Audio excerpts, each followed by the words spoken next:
Assalamualaikum warahmatullahi wabarakatuh.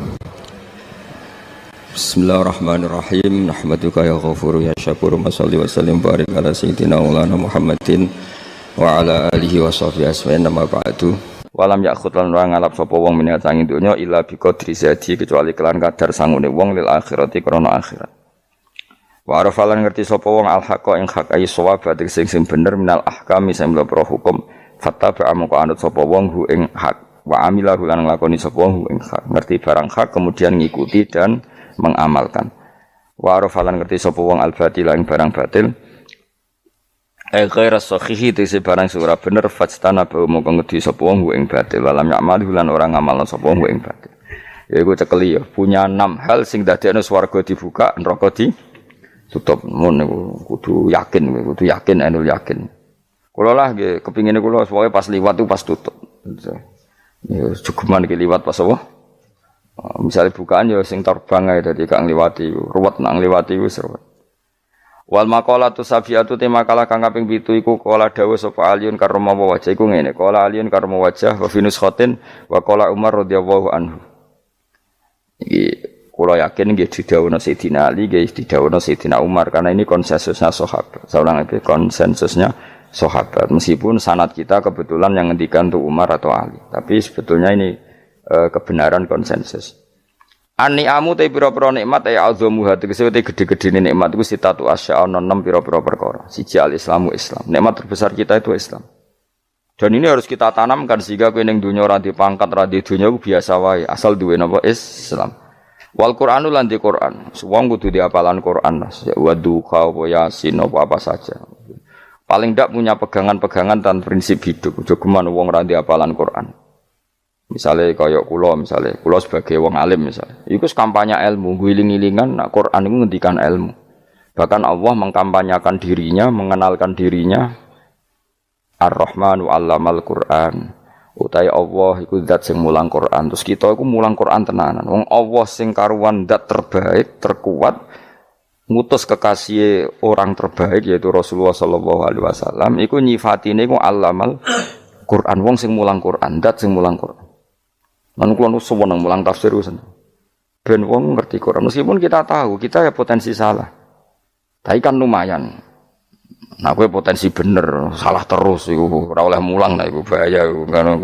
Sing bener iku bener potensi salah. Kok salah terus, kadang bener wae iku ya perkara nah iku. Enggak sing penting kowe wis mesti dawuh ijazah ulama-ulama dhisik. Misale rapal Quran kabeh apal ayat kursi, ayat kursi iku semua Quran itu ditulis ning Lauh Mahfuz kecuali ayat kursi dawuh Nabi khusus ayat kursi aku jupuk min kanzil arsy. Dadi gamane Nabi ngendikan semua ayat-ayat Quran itu ning dokumen umum iki nang Lauh Mahfuz tapi aku jupuk ayat kursi min kanzil arsy. Kok gudange napa? Arsy-nya ada ayat-ayat yang lebih spesial. Kalau sampean tanya, Gus bukankah semua itu dawuh Allah? Ya betul semua dawuh Allah. Tapi tetap ada dawuh Allah sing hubungannya dengan makhluk. Itu di kelasnya kelas fadhil, keutamaan yang biasa. Ada ayat-ayatnya Allah yang tentang dirinya sendiri, yaitu yang tidak tertandingi. Ya kayak ayat kursi. Ayat kursi itu kan ayat di situ Allah menerangkan dirinya sendiri. Misalnya Allahu la ilaha illa huwal hayyul qayyum. Itu kan Allah menerangkan tentang dirinya sendiri, tentu spesial. Gitu ayat-ayat sing meskipun ya tetap spesial jenenge dawuh Allah tetap spesial. Tapi ada ayat-ayat yang tentang kita. Misalnya ayat fankihu ma tobalakum minan nisa masna. Ayat-ayat seperti ini kan enggak mungkin setingkat. Ini kan ayat tentang kamu. Wis ngerti nak kelakuanem seneng wayo dikai hak wayo. Nah, tentu beda. Tentu semuanya spesial karena sama-sama kalamu. Tapi tentu beda. Dokumen ayat kursi tentu enggak sama dengan dokumen ayat faqihu matobalakum. Maka Nabi ngendikan ayat kursi ini bahkan saya ngambilnya min kanzil arsy. Jadi spesial sehingga terus kita dilatih guru-guru kita ngapal ayat kursi. Kan ya ora lucu misalnya wiridan ning tahlilan faqihu matobalakum minan terus lucu to. Tahlilan kok ngono iku piye ngono. Aneh-aneh, gue yo mikir tuh, senengane mbok antah. Mosok ayat Quran kok beda-beda. Goblok kandhanane angel gue jaman. Dadi kene ku sing wis ngaji mulai bayi. Jadi ana ayat fawadil, maksudnya ayat-ayat sing umumnya terkait kita. ayat-ayat sing spesial karena nerangkan Allah, tentu beda. Terus kedua tentu ayat-ayat sing rano Kanjeng Nabi, misalnya laqad ja'akum rasulun min anfusikum azizun. Terus baru ayat-ayat tentang kita. Ayat tentang kowe ya wakulu wasrobu kon mangan ngono. Nah misalnya terus tahlil terus wakulu wasrobu. Ya lucu deh. Bocah kok kandhanane angel. Pusing ambek kowe. Ngaji tahunan gak ono perkembangan. Ngabis gue rame-rame dunya apa? Gue rame-rame apa? Dunya. Pernah ada kumpulan orang untuk ngaji. Oh setan setruk tenan. Paham itu? Mulai setane tangin, tenang ya paham. Waduh. Serepot ya. Ya jadi kayak kudu ngerti ya. Jadi kabeh ayat Al-Qur'an spesial, tapi tradisine ulama kan ada perdebatan apakah ada ayat fadilah dan mafdulah. Sebagian ulama mengatakan jangan bilang demikian karena fal kullu kitabullah wal kullu kalamullah. Tapi kowe nak ngingkari iku ya keliru wong dohire Kanjeng Nabi ku ya ada ayat yang dipuji sundul langit kaya ayat Kursi. Saya punya ayat yang bahkan dokumen itu tak ambil dari Kanzil Arsy katanya. Dan tidak ada nabi yang dikasih itu kecuali saya. Itu nabi begitu bangga semenang. Nabi maca ayat Kursi. Sehingga tradisinya ulama semua anak cucunya, semua umatnya dilatih ayat Kursi. Dan itu memang spesial coba. Saya kalau baca ayat Kursi, saya kalau mau tidur itu mesti baca ayat Kursi. Mesti ora pendak tahlilan ana sing order mboten niku. Mayane apa-apa. Mosok eling pangeran nek pendak apa? Ngono, aneh-aneh. Oh, tahlil kok dikritik, yo keliru sing kritik. Wong maca ayat Kursi yo mbok kritik. Tapi ora dikritik yo perlu dikritik. Wong maca eling pangerane kok butuh berkat le dul, nah eling yo eling ngono kuwi cara kula padha dene. Sing kritik mek sing dikritik. Kowe tahu tahlilan? Nate Gus nek ana undangan mboten mboten. Lah yo eling pangeran nek ngenteni apa? Undangan. Ngene ben ono sing tetap ngritik, ben seimbang dunia iku ben seimbang. Apa? Balance kono sing ngritik. Kula bolak-balik ketemu wong sing ngritik tahlil nggih sowan kula. Saya tuh heran. Kenapa orang NU itu suka tahlilan? Terus ada berkat. Itu dalilnya, Mas. Sing ngono iku ya ora ono dalil, sing hasud nyoal ya ora ono dalil. Cara Kanjeng Nabi pirsa, tukang nyoal iku ono dalile to ora? Ya ndak ada ya serus menengae sebenarnya ketemu pangeran. Sebenarnya ketemu pangeran cocokan di sing bener. Nah yang jelas nak sing tukang tahlil ditakoki pangeran. Kowe tau eling aku, nanti Gusti nak wonten undangan. Terklarat. Bocah kok eling piye? Eling pangerane kok bedak ana apa? Nah, misalnya kayak kundangan, orang kundangan blas ditakoki pangeran, diundang tonggo kok ora teko. Mergo wedi bid'ah misalnya. Nah, tapi nekani tonggo ya perintah Kanjeng. Ya sudah, enggak cocokan ae, ora usah debat saiki, enggak apa. Cocokan ae. Tapi nek cocokan mbek aku ora ketemu. Wong sing nyoal ning ijene mahsyar aku wis ning swarga. Ketemu nek ketemu ning swarga nek cocokan. Jadi kowe kudu mikir ya, jadi ayat Kursi iku dipilih ulama perkarane napa? Ayat iku njen spesial tenan. Kula niku mboten saged tilem nek gak maca ayat Kursi, nggih maca teng lisan, nggih maca teng ati setiap saat. Mergo rumangsa kok pancen luar biasa. Allahu ta Allah iku Allahu la ilaha illa huwal hayyul qayyum. Al hayyu zat sing urip. Mergo sing gampang bedakno Allah mbek Nabi Isa, ambek berhala, ambek semuanya yang disembah selain Allah adalah kehidupan. Kita gampangane tau ngidolakno Isa kaya apa, tapi akhirnya kecewa nak dianggap pangeran. Mergo nyatane cara mereka pun Isa mati disalib. Utawa cara Islam Isa iku diangkat. Di itu objek. Apapun hebatnya Isa diangkat, diposisikan di langit di. Kerene apa? Jenenge di itu objek. Berarti yang keren adalah subjeknya, yaitu Allah Subhanahu wa taala. Terus kita ini sebagai orang itu punya ketakutan. Nak pangeran mati iku piye? Nak kowe mati kan enggak punya akibat apa-apa. Srengenge tetap baik-baik saja. Sistem falak galaksi baik-baik saja. Sistem alam baik-baik saja. Wong sing mati kowe. Bayangno nak sing mati pangeran. Maka ketakutan seorang mukmin adalah apa? Punya Tuhan yang mati. Kemudian itu diobati bahwa Tuhan kamu itu Tuhan sing aman, al-hayyu sing selalu hidup. Kemudian disifati lagi al-qayyum. Apa artinya hidup kalau bergantung orang lain, bergantung makhluk lain? Itu enggak keren, karena bergantung itu enggak keren. Al-qayyum yang Allah itu zat yang berdiri sendiri. Oh itu kan terus sempurna. Lho kula maca ayat kursi suwen. Bejane Gusti kula maca ayat kursi. Kowe ora maca iku kasihate mbahmu. Bocah kok. Oh, bocah ora bakat wali. Teke wis elek, kabeh dimaterekno. Kasihate opo nek maca ayat kursi? Kasihate mbahmu ngono. Jimat ya seneng. Kulo ora seneng. Maksudnya ku, tapi mbok gedhingi teman-teman yo ora oleh pancen rezekine kadol jimat ke piye. Sing iso ngatur rezekine wong sapa? Wis keben, muga disepuro pengen. Ra disepuro ora apa-apa, kelakuan kok ngono iku piye. Wis terserah pangeran ae. Jadi Allahu la ilaha illa huwal hayyul qayyum. Kemudian setelah hidup itu bisa saja enggak peduli kita karena pas ngantuk atau pas tidur. Terus disifati la ta'khuduhu sinatu walana, dan zat yang hidup itu tidak pernah ngantuk, tidak pernah tidur. Akhirnya kita ini nyaman, punya Tuhan yang spesial, yaitu hidup dan berdiri sendiri, tidak ngantuk, tidak tidur. Terus budi lahu ma fis samawati wa ma fil ardh. Ya, dan miliknya Allah semua yang ada di langit dan bumi. Keren. Kita ini butuh air, butuh apa saja, dan itu milik Allah. Coba kalau milik manusia, nggak nak loro ning rumah sakit tuh, oksigennya larang ingun. Padahal kowe nak ra loro, oksigen di mana-mana gak tau mbah. Jadi kita seneng. Alam raya milik Allah kita seneng karena alam ini milik zat yang enggak butuh alam raya sehingga kita yang make. Allah bikin air, Allah enggak butuh minum. Allah bikin padi enggak butuh makan. Dia bikin semuanya untuk kita. Padahal itu kita ndak ikut punya. Akhirnya seneng mbek pangeran. Cek apike jenengan Gusti gawe ra melok nganggo. Sing nganggo kita-kita ini. Coba aku ora roh gawe rokok gunane apa ora roh. Ya gunane pekerjaan Gus, menyerap tenaga. Ya wis sauri menimu. Sementing kowe roh gunane rokok. Paham nggih? Roh gunane rokok roh carane mandorot kanggo kowe. Dadi padha roe lah sementing. Ya ora apa-apa ta.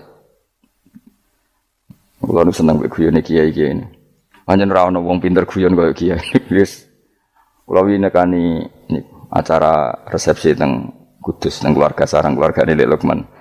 Sing ngisi Habib Umar Mutahar. Semua nang. Jadi guyonane nang kiai-kiai ora wis kiai-kiai kabeh termasuk Habib Umar.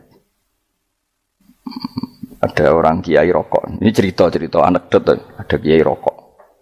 Rokokan ngarepe dokter. Pak Yai kalau rokok terus nanti kalau mati gimana?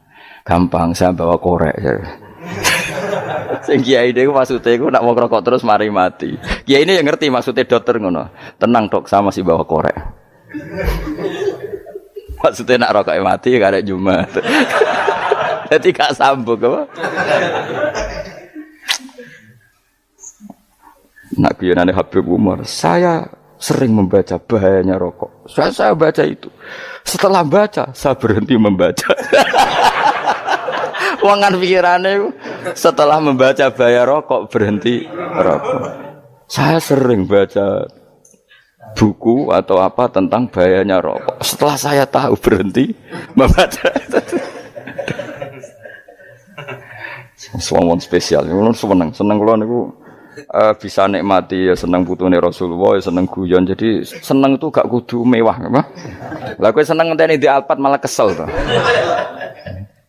Wah, jadi kalau nu di grup kata lah, kiai sing seneng guyon, sing sering. Mereka kalau khawatir saya umat ini punya kenikmatan lewat jalur maksiat. Mengenai kalau nu seneng, no kiai seneng guyon, bukan seneng papanya. Umat ini punya kesenangan yang tidak maksiat, itu saja. Ya tentu ada kiai-kiai yang milihnya ada guyon, supaya orang enggak uraan, ya bagus. Wah, sementing ikhlas, syaratnya kabeh itu sementing ikhlas, sudah ikhlas. Ya ora kudu spesial ikhlasmu ya ikhlas biasa lah. Kelas-kelas teril lah sementing napa? Ikhlas. Saya sering baca bahayanya orang rokok. Setelah saya tahu bahayanya, maka saya berhenti baca. Wong ku kaget kabeh. Mergo pikirane wong wis berhenti. Kok ternyata. Mulane saya sering baca bahayanya orang miskin. Setelah tahu bahayanya berhenti merasakan kemiskinan. Jadi saya tahu bahayanya neraka. Setelah tahu bahayanya neraka, maka saya berhenti.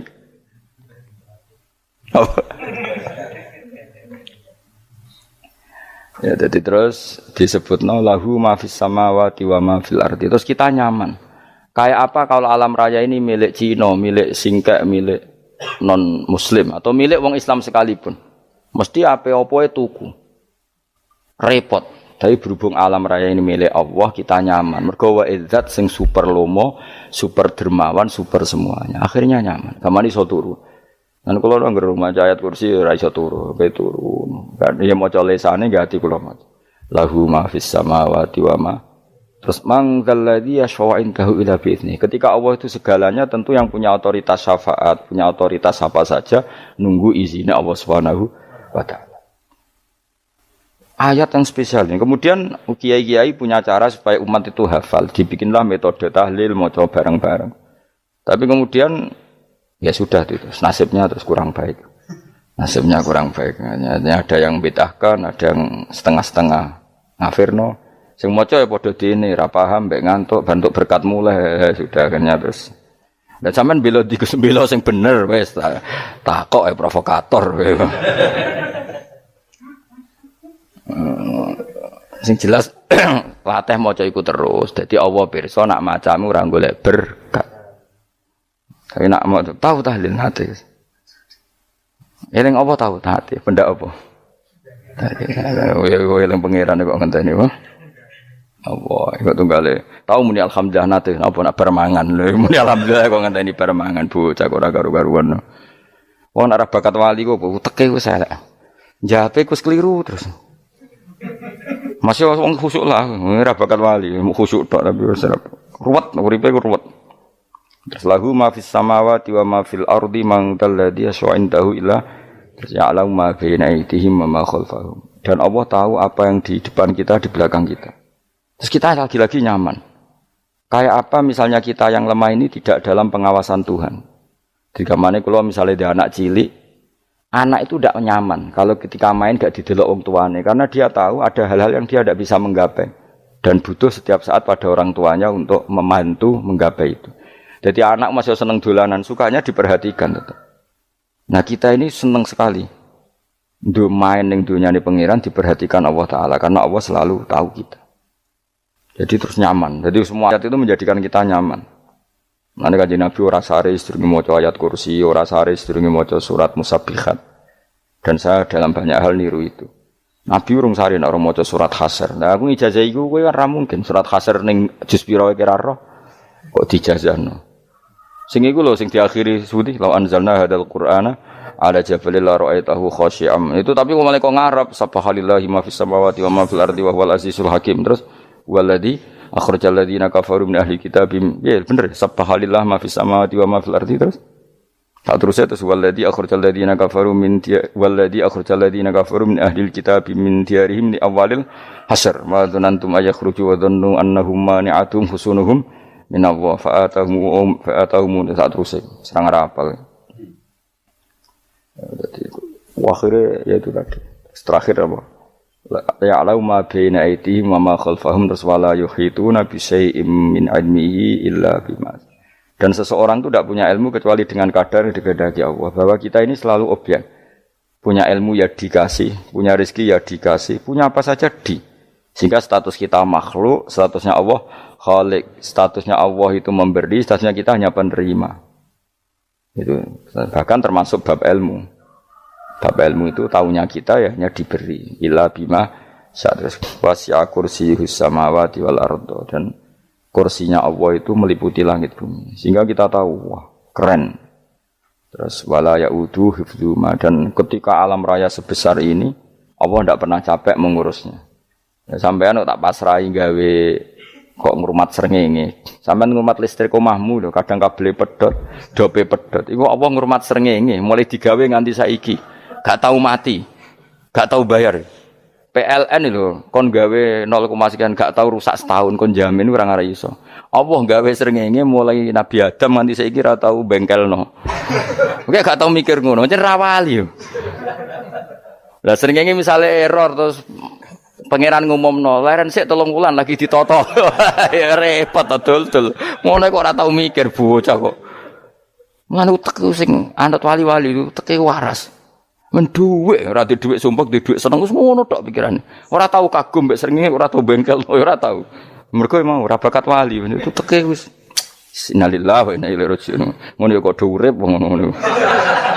Habis ben urip pancen rong wae apa? Mati nggo rame-rame apa?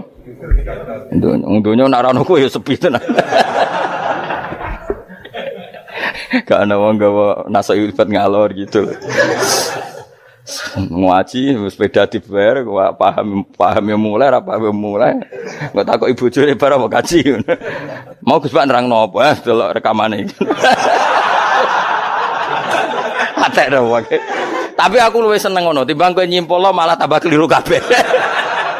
Kulo niku paling asline paling ra cocok ngaji disimpul lho uteke beda kok nyimpul iku terus piye tapi dilarang piye niate ya seneng tapi didukung mesti keliru wong nyimpul keliru mergo mesti nganggo uteke dhewe wis ben kok nunggu rame-rame apa nduk kulo kadang yo mikir ya Allah ya saiki PLN ngurus listrik sak Indonesia iku dibagi-bagi per wilayah Jogja tok kok Bantul tok iku wae bengkel. Wong nggih srengenge iku langsung bener terus. Nek wong bosan digawe bengi ben ra ketemu srengenge digenti bulan nek enak.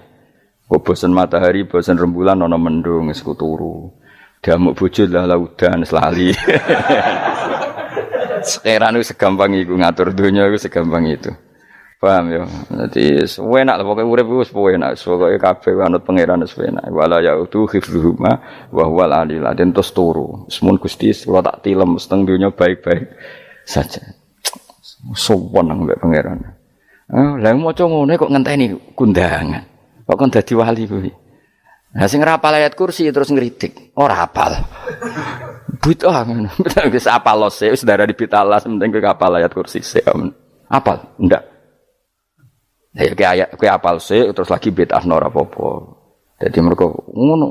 Kaya kula misale bid'ah ora untuk bener, mergo ora tahlilan dah yo maca. Lan kula yo bingung ngadepi jenengan belondi padha ora jelas e.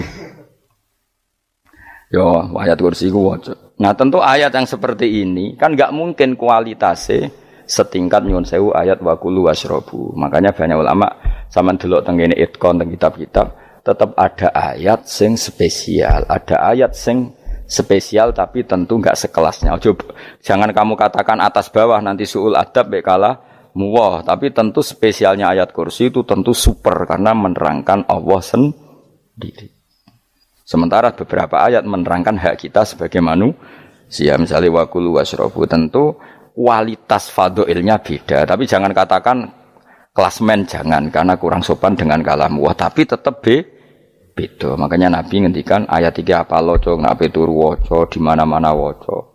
Oh, Nabi begitu bangga dengan ayat kursi. Akhirnya kena bakul ditulis di do. Paham apa? Ditulis didol. Baru kayak didol ya kayak hikmah akhirnya dipasang ning ruang tamu. Akhirnya ketara iki wong Islam bera Islam baru kayak ayat kursi. Wis pokoke berpikir positif wae. Wah, berarti sing di omah Islam bukti nopo ana ayat kursi ini. Lho kula nu beberapa kali dislametno ayat kursi. Kula nak ning perjalanan marung. Iku kadang yang merasa nyaman mergo ning warunge ana ayat. Wah, berarti Islami lah. Ora kuwatir iki ana daging celeng, tetep nulung ngoten. Ya ini jujur mawon kula niku tetep asobia. Artinya nak ning perjalanan sing gak jelas lor kidule ora ro daerah kok marung ana ayat kursi paling ndak kan orang ini punya etika kira-kira ora bakal apa jualan daging babi lah misalnya. Ya tetep bantulah tetep umpamane terus dikek nggon salat. Sanajan to sing duwe misale mbok salat ora ya ora perlu. Ya aja suudon ngono wis anggap ae mosok masang ayat kursi kok. Ya sih gitu. Kan lumayan ada perangkat yang itu. Akhirnya bakule payu ayat kursi ini sing di omah ya payu promosi nek iki Islami sing blonjo ya nyaman wis padha enake lah. Ayat kursi ini sing ngenes mergo dinggo ya tapi ya ndak lah. Nak niate ngono ya tapi ya ayat kursi tetap mulia dengan dirinya sendiri.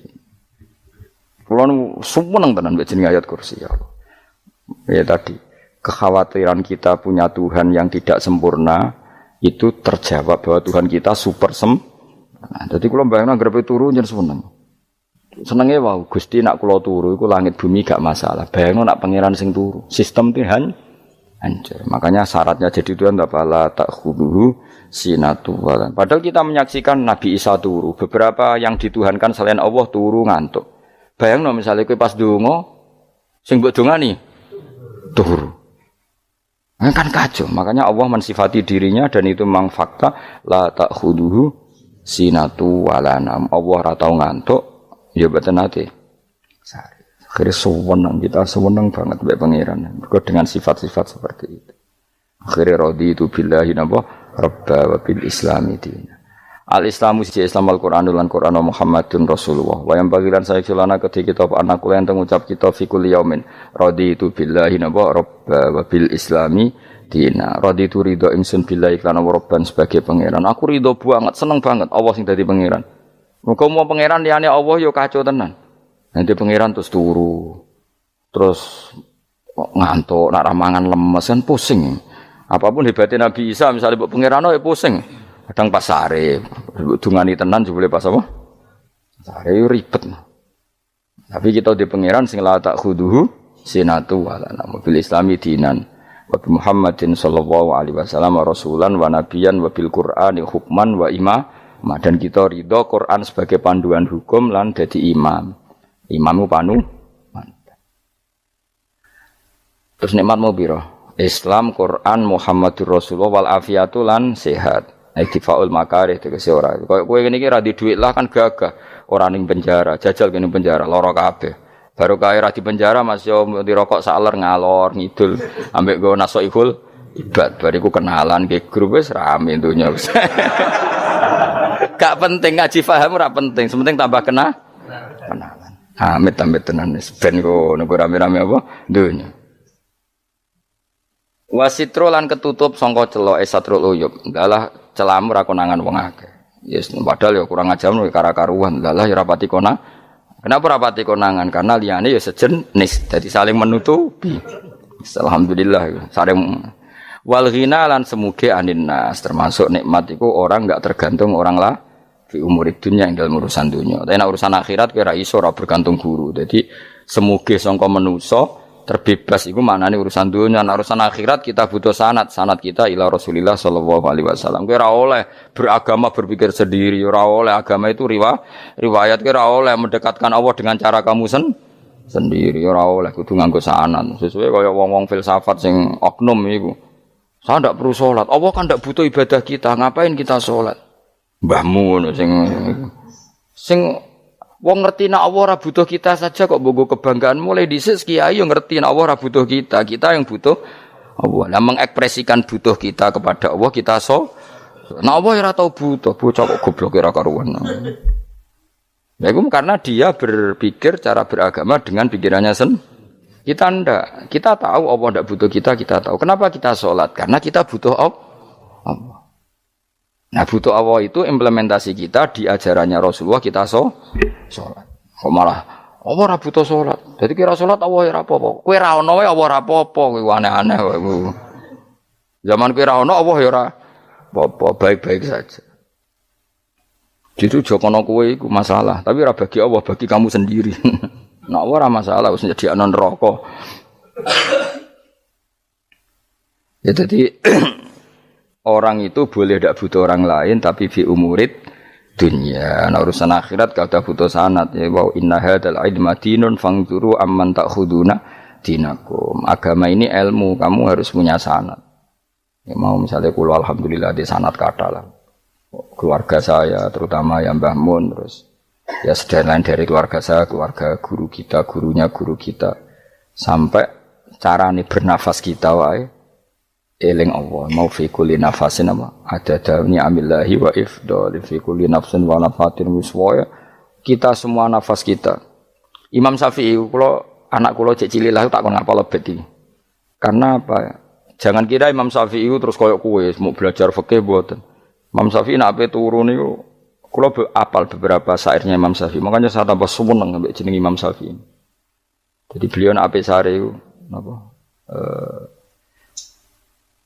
qalbi bi rahmatika wa humma dhu unusi fi sirri wal i'lani wal Fisirri wal jahri wal i'lani wal ghalasi terus-terusane niku wa ma taqallabtu min naumi wa fi sinati illa wa dzikruka bainan nafsi wan nafasi.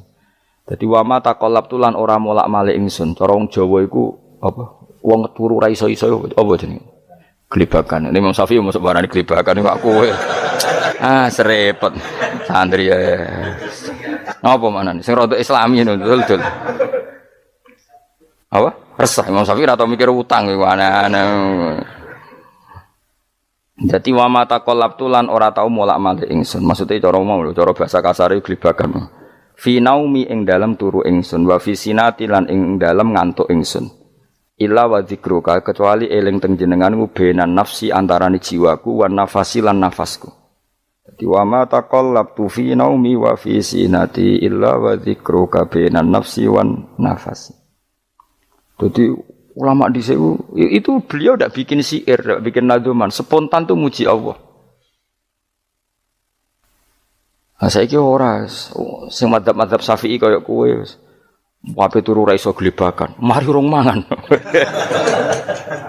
Akhirnya mau mangan sih, barang mangan warak rokokan lega terus ngorok turu ya Allah karim ya urip ya Allah. Dadi misale ra iso turu pikiran pertama mari kurang mangan. Mangan warak rokokan saler terus apa? Turu ngorok. Wah karim setan min hawalika kanan kiri setan Pak. Padahal ulama dhisik ape turu wudu se maca tasbih se bariku angen-angen pangeran Rabbana ma khalaqta hadza Fadila terus bismika Allahumma ahya bismika amu terus bismika wada'tu jambi wa bismika arfa'u Allahumma rabbas samawati sab'i wa rabbal arsyil azim rabbuna wa rabbu kulli syai' falikal habbi wa nawa iku donga turu ora ngarapal donga iku yakin wis kowe muni wah Gus Bak ngenyek wong tak tes malah ke isin yo dungane turu iku sing terkenal lho donga turu mek donga ngaji padha Allahumma bismika Allahumma ya bismika Allahumma. Mergo ana kiai kota, Bu, tahu doa ngaji? Enggak tahu Pak Ustaz, dongane bismika Allahumma ya bismika. Lho Pak Ustaz itu doa tidur. Karena kalau ngaji nah jare ora kiai. Donga turu mek ngaji ku padha. Aku dhisik wis kal. Maksude ku piye kok donga turu mek ngaji padha? Jebule nak ngaji turu. Ana kena ngaji dongane apa bismika Allahumma ya bismika terus ngaji faslon wis tok ndi-ndi serepet sing rame-rame jute yo urip apa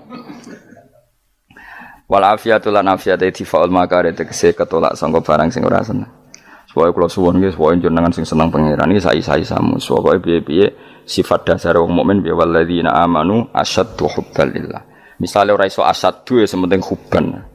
Ya tentu asyaddu itu wong mukmin banget senenge ning pangeran. Ki nek makome rong iso asyaddu ya sementing ana senenge.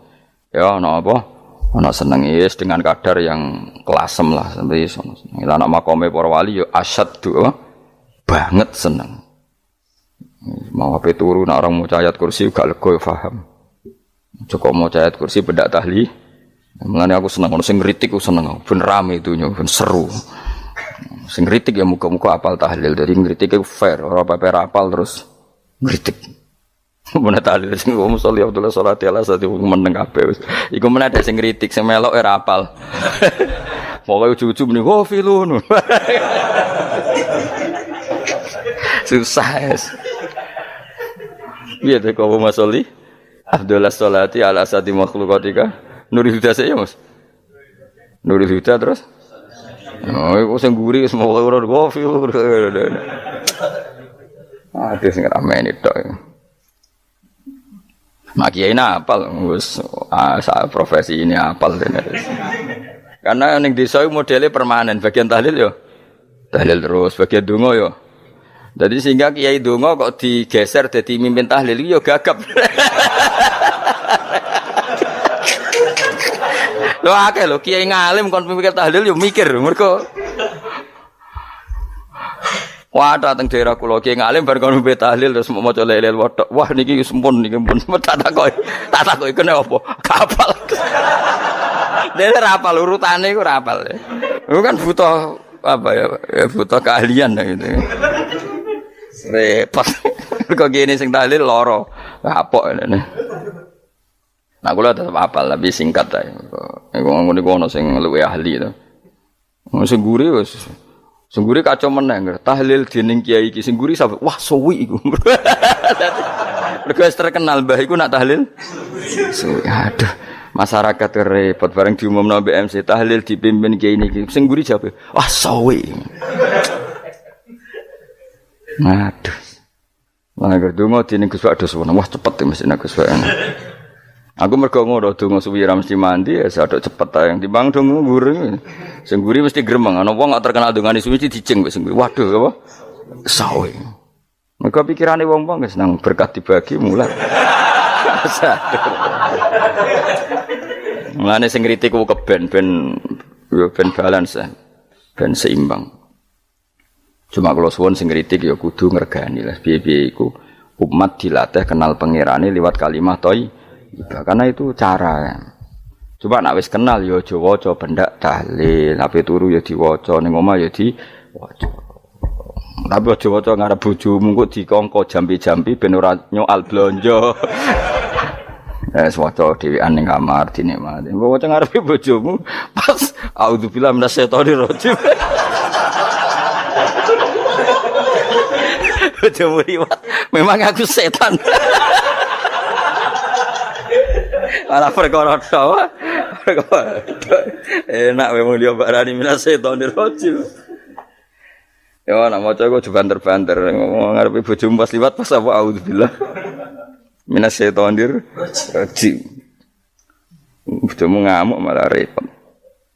Anas sange Anas anan Nabi sallallahu alaihi wasallam kala dawuh sapa Nabi dawuh yaqulu dawuh sapa rabbukum pangeran sira kabeh fil hadis qudsi dalam hadis qudsi dawuh ya ibnu adam ya anak adam tafarrugh tenanono sira li ibadah tafarrughu fokus faraghi fokus tafarrugh fokus sira tapi mosok ki iku maknane fokus apa iku maknane apa tenanono sira li ibadati krana ibadah ingsun amlak mongko ngebayi ingsun kalba kae ngati sira hinan ing semuge kowe atimu kebaki eling aku mesti atimu ku sugih wa amlak lan ngebayi ingsun ya deka ing ngarepmu rizkon apane rezekine utawa rizkon ing rezeki wis aku iku eling aku tenanan mesti atimu tak gawe ati sing cukup lan rezekimu tak cukupi ya ibna adam la tabat aja ngedoh sira an lisange ingsun aja geman adoh kok aku kaya apa apike pangeran zat sing gak butuh kita tapi mengandani kita kowe kok aja adoh kok aku wis sing parek aku mergo kae nak adoh kok aku amlak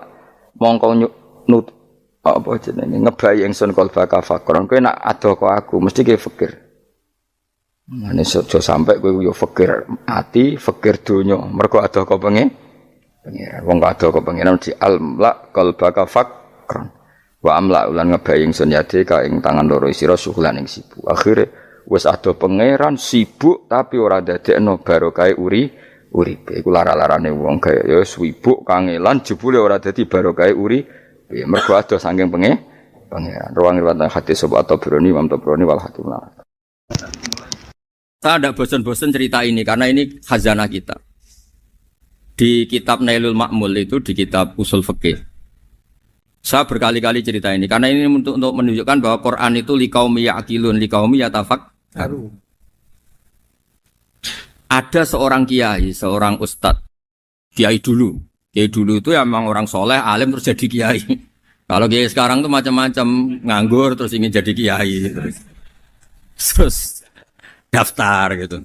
Ada lowongan di yayasan masuk ingin jadi ustadz, karena dengar ada gajinya. Dulu tidak ada seperti itu, udah.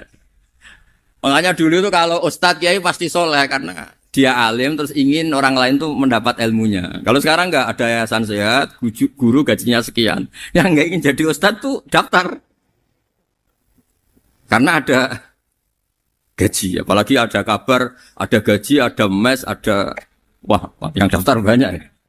Tapi mentalnya ada kiai sebetulnya. Ya kalau sampean tanya itu baik enggak Gus? Ya setengah baik. Ya maksudnya setengah baik ya ada baik ngajar itu kan baik. Tapi setengah saja karena motifnya itu nyari gaji bukan ingin mencerdaskan umatnya Rasulullah SAW. Itu Imam Amudi itu guru matematika. Saya nggak bosan-bosan cerita ini. Guru matematik. Muridnya sampai takut, ini masuk surga ndak? Kiai kok ndak ngajarin istighosa atau tahlil malah ngajarin apa? Matematika. Beliau meninggal terus muridnya tanya, "Ma fa'alallahu bik?" Kira-kira gitu. Apa yang dilakukan Allah? Allah nyambut Anda gimana? Terus kata Imam Ahmadi, bagus saya disuruh ngajar malaikat. Karena malaikat kan nggak pernah kayak anak beki gini ngaji gini. Malaikat tuh nggak pernah ngaji, dia iman saja karena tahu surga, tahu neraka terus iman gitu aja. Jadi imannya malaikat tuh nggak keren, keren kita. Imannya loh. Loh itu yang ngendikan Nabi loh, tidak saya. Nabi pernah tanya sama sahabat, iman yang paling keren siapa? Jawabannya sahabat malaikat. Ya enggak karuan malaikat iman. Dia yang tahu surga neraka, tahu segalanya masa ada imannya pasti iman lah katanya. Terus ya para sahabat engkau iman ya wajar kan menangi saya, nemuin saya. Yang hebat itu orang-orang yang tidak melihat saya, tidak saya didik tapi tetap iman. Karena dididik akal, ya tadi dididik Quran, apa dididik Quran. Sama siapa? Teks bahasa Arabnya masang. Terus Imam Mudi kata Allah, suruh dia ngajarin para malaikat cara menemukan saya.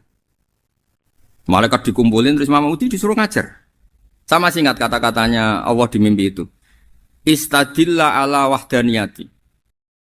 Di hadrati malaikati, tolong ajarkan cara menemukan saya padahal Anda ini manusia yang tidak melihat saya. Anda di Jakarta kan melihatnya gedung-gedung. Paling jadi khayal terus nikmat lah Anda ikut punya tapi ikut nikmati. Itu orang desa-desa kalau ke Jakarta itu pokrol. Wah, di Jakarta itu gedungnya tinggi-tinggi tidak kayak kampung sini. Lu udah ikut punya, ikut bangga. Di Jakarta orangnya cantik-cantik, tidak kayak orang sini. Padahal dia ya tidak dapat orang cantik gitu. Jadi Allah itu saking pinternya, miskin-miskin ya bisa berkhayal dan bahagia. Nah, itu alhamdulillah betul. Akhirnya itu apa ini anak-anak begini saya tak niati ngajar standar anak-anak akademik. Terus pertama yang diajarkan hanya bilang gini, sama siapa teknya? Ya malaikat wahai para malaikat. Terus beliau bilang, nisbatus naini wassalasah ila mala nihayata lahu nisbatul far'i ilal asli. Angka itu jumlahnya berapapun 2, 3 sampai triliunan. Semuanya itu nisbatul far'i ilal asli. Bin nisbat ilal wahid nisbatul far'i ilal asli. Angka 2 ya cabangnya 1, 3 cabangnya 1, 1 triliun ya cabangnya 1. Tetap yang asal usul adalah angka 1. Itu nangis semua malaikat. Cara Jawa itu mandekman kue iman kaya imanku. Makanya imannya umat Rasulullah SAW itu PD-nya yakinnya kayak imannya malaikat. Kalau Tuhan itu 1. Karena angka agak bisa dimulai kecuali dengan angka 1. Makanya nisbatus naini wassalasah ila mala nihayatalahu iku nisbatul far'i ilal asli. Semuanya itu nisbatnya cabang ke induk. Berarti semua alam raya ini tetap asal usulnya 1. Yaitu qul huwallahu ahad. Nah, itu namanya akal. Umatnya Rasulullah itu ditinggali mukjizat akal lewat panduan Quran sehingga meskipun kita tidak menangi Rasulullah, tidak menangi sahabat, kita tidak tahu malaikat Jibril, tapi cara iman kita ini tidak kalah keren. Yakin hakul, yakin. Terus kedua, gambar. Kamu gambar rumah, gambar hewan, gambar apa saja, mesti dimulai 1 titik. Entah gambar kamu bagus, entah jelek, tetap dimulai 1 titik. Nah, titik ini namanya nuqtatul wujud. Semua alam raya dimulai dari 1 titik, yaitu nuqtatil wujud. Makanya Quran dimulai bismillah, dan bismillah itu dipilih sama Allah pakai pertama ba itu ada titik. Itu kata semua ulama, itu titik itu singkatan dari bi kana makana wa bi yakunu mayakun. Karena saya semuanya ada. Bi itu karena saya. Jadi makanya santri-santri beki tidak usah bayangkan kamu jadi wali terus bisa terbang ke Mekah, tidak usah. Kalau terbang ke Mekah ya sudah umroh aja bayar. Kalau enggak ya maklaran KBH atau apa. Pokoknya cari gratis. Ya gratis kan ya. Dapat orang 10 gratis 1. Terus orang enggak umroh-umroh dirayu-rayu supaya umroh. Repot. Itu pelanggaran fikih itu. Kalau orang punya utang itu wajibnya hanya utang dulu gitu. Wah repot. Saya itu juga sering bingung di kampung-kampung. Gus sama umroh. Kenapa? Dapat gratisan. Minta uang saja buat nyaur utang. Enggak boleh. Wah, secara fikih yang wajib itu nyaur utang bukan umroh. Enggak boleh Gus diminta uang, enggak boleh, harus umroh. Udah gitu saya ini bingung Gus mau umroh, nggak nikmati. Kenapa? Disuruh ngajar Gus. Repot semua kalau ibadah mergawe ya gini bingung semua. Ya saya mohon anak-anak BK semua yang seneng Quran itu harus seneng sampai kayak saya sehingga tahu mencari Tuhan dengan cara tauhid yang berbasis akal. Itu sedzahir imannya malaikat. Jika di klasmen iman itu manusia ulul ilmi, kita-kita yang nekuni ilmu itu nomor 1 prakteknya. Karena nomor 1 itu Allah karuan kan syahidah wa, Allah kan gak tertandingi syahidah wa annahu la ilaha illa huwa, terus wal malaikatu. Malaikat kan karuan karena langsung menyaksikan surga dan ketiga apa? Wa ulul ilmi. Berarti prakteknya kan nomor 1. Kalau kompetitornya semuanya manusia, ulul ilmi nomor berapa? 1 kan? Nah nomor 3 kan dari Allah, malaikat, ulul ilm. Berarti kalau kompetisinya antar manusia nomor berapa? 1 kan? Nah kenapa ulul ilmi di nomor 3 kan tapi dari Allah, malaikat, ulul. Kerennya kayak apa? Karena cara iman ulul ilmi itu enggak ada ragunya sama sekali. Kamu ragu enggak kalau 2 itu cabang dari 1, asalnya 1? Enggak pernah kan ragu kan? Semua gambar seruat apapun dimulai dari 1 titik, ragu enggak? Enggak kan? Nah imannya umatnya Nabi karena dipandu oleh Quran itu seyakin itu, sehakul yakin itu. Nah itu terus Jubair bin itu jadi iman. Am khuliqu min ghairi syai'in am humul khaliq. Terus kata Allah lagi, kalau kamu tidak percaya saya yang bikin langit bumi ya gampang dong. Kamu saja yang ngomong kalau kamu yang bikin. Paling orang sepakat kamu stres. Terus hanya ayat gitu. Am khalaqus samawati wal ard. Kalau kamu tidak yakin Allah yang bikin ya silakan Anda klaim saja kalau kamu yang bikin langit bumi. Bala yuqinun. Kamu juga gak mau kan dibilang stres. Ya, ini ngaji ilmu dulu, nanti bagian terakhir ijazah. Bismillahirrahmanirrahim. Ini riwayatul Bukhari. Haddatsana Abdullah bin Yusuf, haddatsana Les, haddatsana Sa'id al-Maqburi an-Nabi Hurairah radhiyallahu anhu qala an-Nabi sallallahu alaihi wasallam. Ma minal anbiya'i nabiyyun illa qad u'tiya minal ayat ma mithluhu amana alaihi al-bashar. Wa innama kana alladhi utituhu wahyan awhahu wa ilayya fa arju an akuna aktsarahum tabi'an yaumal qiyamah. Dadas kita tahu semua nabi itu punya mukjizat. Ya, semua nabi itu punya apa? Mukjizat. Mukjizat itu hal yang luar biasa yang memastikan manusia itu tidak bisa menyainginya atau menandinginya. Dan rata-rata mukjizat nabi dulu itu fisik.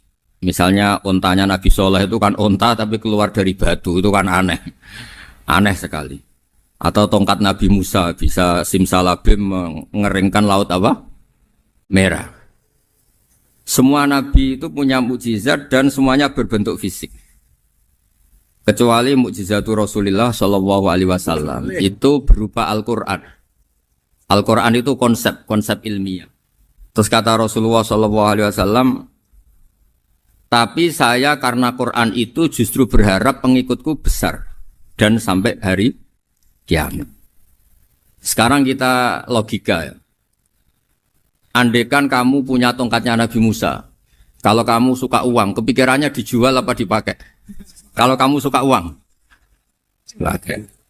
Kalau kamu ahli suudon itu pikirannya ndak, ini asli ndak. Karena yang melihat di Turki itu ya sebagian gitu. Kalau yang suka perdukunan itu bayangkan tuh miliknya. Mungkin dipakai ngakali orang atau apa, pokoknya bayangkan tuh miliknya. Kalau yang kolektor pikirannya itu nanti ini laku berapa. Tapi kalau peneliti mungkin pikirannya itu ini asli apa enggak? Bukti aslinya apa? Repot lah. Lagi pula kalau kamu punya utang terus mau apa? Istri kamu marah mau apa? Kalau pakai tongkat. Nah, beda dengan mukjizatnya Quran itu semuanya apa? Ilmiah.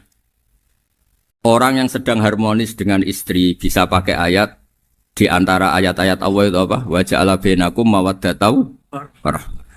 Nanti kalau ditakdir cerai, saya tidak menyarankan cerai. Kalau ditakdir cerai, itu masih dimotivasi sama Allah wa iyyatafarraqa yufnillahu kullam min sa'ati. Jika suami istri itu cerai, jangan-jangan suaminya dapat istri lebih baik, istrinya nanti dapat suami lebih baik. Jadi yang masa lalunya ada keprahara. Kan banyak orang suaminya meninggal ketika nikah lagi ditanya, kangen sama suami pertama, alhamdulillah ini lebih baik. Padahal suaminya yang meninggal itu berharap istrinya ini kangen, ternyata dia sudah syukur dapat suami yang lebih baik. Jadi Quran itu menunggui kita ila yaumil qiyamah. Kita tidak bunuh diri, itu ya barokahnya Quran. Karena problem apapun kita dinasihati apa sabar, apa dinasihati sabar. Kan nggak mungkin kamu pegang tongkatnya Nabi Musa, punya masalah apa saja ngelihat tongkat, bisa apa tongkat. Tapi kalau Quran kan nasihat, solusi. Makanya Nabi berharap dengan Quran ini, saya berharap pengaruh saya, pengikut saya terbanyak ila yaumil ya. Terus beliau dikomentari begini sama, ini Fathul Bari, sarahnya Bukhari. Al-muradu anna mu'jizatil anbiya inqaradat binqiradi a'sorihim. Falam yusyahidha illa man hadaraha. Problem mukjizat nabi-nabi dulu itu kan fisik. Sehingga yang tahu kalau Nabi Soleh punya unta yang ajaib, itu yang tahu ya hanya yang hadir saat itu. Yang tahu kalau tongkat Nabi Musa bertuah, itu juga yang tahu hanya yang hadir saat itu. Selebihnya tahu tongkat ya di museum. Tapi kalau Quran menjadi solusi, menjadi panduan, menjadi pegangan itu ila yaumil qiyamah. Kita beri contoh ya, Quran panduan yang paling gampang misalnya begini. Dulu ini cerita ya. Dulu itu ada orang kafir cerdas namanya Jubair bin Mut'im. Itu saking pinternya dia, pinter juga tokoh. Itu sebagai delegasi pembebasan Asra Badrin. Jadi tawanan-tawanan perang Badar itu mulai dulu ya ada negosiasi mau dibebaskan. Terus orang-orang kafir ini menugaskan namanya Jubair bin siapa? Mut'im. Ini ada di Bukhari. Karena ini ngaji di Jakarta. Kalau orang nggak tahu hadis juga tanya ini sahih ndak gitu. Wong nggak tahu kok tanya itu aneh-aneh. Padahal kalau dibodoni itu ya nggak tahu. Tapi ya tetap tanya, hadisnya ini sahih ndak? Ini kata kiai apa kata nabi ini ya ribet. Memangnya kata nabi kamu dengar kan ya lewat kiai. Emang. Setelah itu Jubair itu datang ke Medina. Dengerin, datang ke mana? Medina. Kemudian dengar Nabi baca Wattur pas sholat maghrib. Jubair karena Nabi dulu gak ada hotel, gak ada pondok ya. Pondoknya Nabi hanya sufah itu.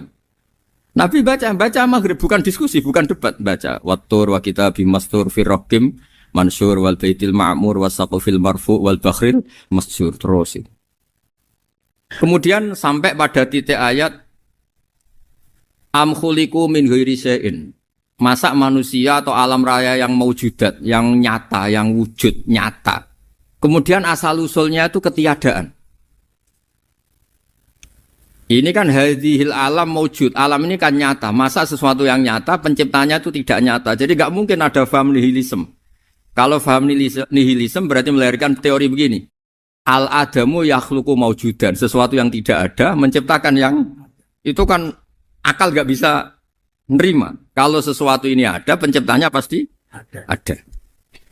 Terus akhirnya Jubair bin Mut'im itu simpuh di depan Rasulullah terus bilang, ya Muhammad kada qalbi ayatir. Hampir saja hati saya terbang. Kalau riwayatnya Imam Ahmad, faka'anna masudi qalbi, hati saya dihancur. Semua teori yang saya bawa untuk ngelawan kamu sekarang luluh semua, hancur semua. Yang benar adalah teori Anda bahwa Tuhan itu satu dan Tuhan itu ada sebelum semua makhluk. Coba kalau Nabi Muhammad ada Jubair bin Mut'im terus menyembunyikan tongkat dekat mihrab. Terus dilihat ini apa? Paling pikirannya ini dari kayu apa? Terus yang bentuk tongkat itu tukang pemahatnya siapa? Kok kurang keren kalau di Blitur gimana ya? Kan malah panjang. Kira-kira kalau mukjizat itu dari tongkat itu malah panjang. Panjang lah pokoknya panjang. Lagi pula kamu coba kan nggak ngarah mandi, itu yang mandi kan nabinya bukan tongkatnya. Coba tongkatnya Nabi Musa dicoba anak-anak beki itu. Dipakai mukul kucing aja tidak mesti mati itu. Jadi nggak jelas mukjizat-mukjizat seperti itu nggak. Tapi kalau Quran menunggui sampai saking hebatnya Quran, teori rasionalitas kampanye di mana-mana. Tingkat validitas, tingkat kebenaran Quran itu bahkan bisa diuji tanpa membuktikan. Tanpa apa? Cukup pakai akal. Ya terus saya teruskan. Fala yamurru terus al-murad anna mu'jizatil anbiya inqaradat binqidari a'sam. Wa mu'jizatul Quran mustamirratun ila yaumil Ya. Wa kharquhu lil adat fi uslubihi wa balaghatihi wa ikhbarihi bil maghibat. Terus kata ini yang ngarang Fathul Bari sarahnya Imam Bukhari. Fala yamurru asrun minal a'sar illa wa yadharu fihi syai'un mimma akhbaru bi annahu sayakun yadullu ala sihhati da'wahu. Wa hadza aqwal muhtamilat. Wa takmiluhu fil ladzi ba'da. Wa qilani ya. Anal al-makna anal mu'jizat al-madiyah kanat khissiyatan tusyahadu bil absor karena qoti soleh wa asa Musa. Mukjizatnya nabi-nabi dulu itu hanya penyembuh, hanya pelengkap, hanya nuruti keinginan mata. Seperti dahsyatnya apa? Laut Merah diseblak apa dipukul sama tongkatnya Nabi siapa? Itu semuanya itu hanya memanjakan mata. Urusan mata. Terus wow itu. Tapi kalau mukjizatnya Nabi Muhammad itu berdasar akal. Maksudnya berdasar akal nih dengerin ya. Dengerin betul. Ketika Laut Merah terus tersibak kan wow itu keren kan? Terus kita bilang menyimpulkan, wah kita tidak akan mampu. Itu bodoh sekali kesimpulan kita tidak akan mampu. Meskipun bikin nyamuk Anda juga tidak mampu. Loh untuk memutuskan tidak mampu saja kok sampai pertunjukan seperti itu tuh laopo, cek goblok gitu. Nah kalau kita karena umat yang pinter untuk memaksa kita nggak mampu, Allah bilang Inna wa la yastahi ayadriba mathalam ma ba'ud. Kita melihat nyamuk langsung berkesimpulan tidak mampu. Saya berkali-kali cerita nyamuk itu sudah kecil, masih punya urat, uratnya kayak apa? Masih punya kuman, kumannya seberapa? Ya enggak? Nyamuk itu kecil, punya organ tubuhnya punya urat. Itu kalau kamu pinter, antara tongkatnya Nabi Musa menyibak Laut Merah sama nyamuk itu sama-sama berkesimpulan melahirkan satu paham bahwa kita tidak. Loh, untuk memaksa tidak mampu saja kok nuju pertunjukan ada onta keluar dari batu. Nakotu soleh, ada tongkat yang bisa mengeringkan laut. Cik goblok ya. Lah kita alhamdulillah tidak jenis goblok yang seperti ini. Untuk ikrar bahwa Allah itu hebat ala kulli syai'in, cukup lihat nyamuk. Kagum kan? Sudah tidak usah bikin hidup. Saya berkali-kali mencontohkan. Para pemahat tak suruh bikin patung gajah itu mampu. Tak suruh bikin patung nyamuk kalau bisa. Nyari materi dari apa? Gampang mana bikin patung gajah sama patung nyamuk? Gajah, makanya Allah bikinnya contoh itu untuk ijaz itu pakai nyamuk bukan pakai gajah.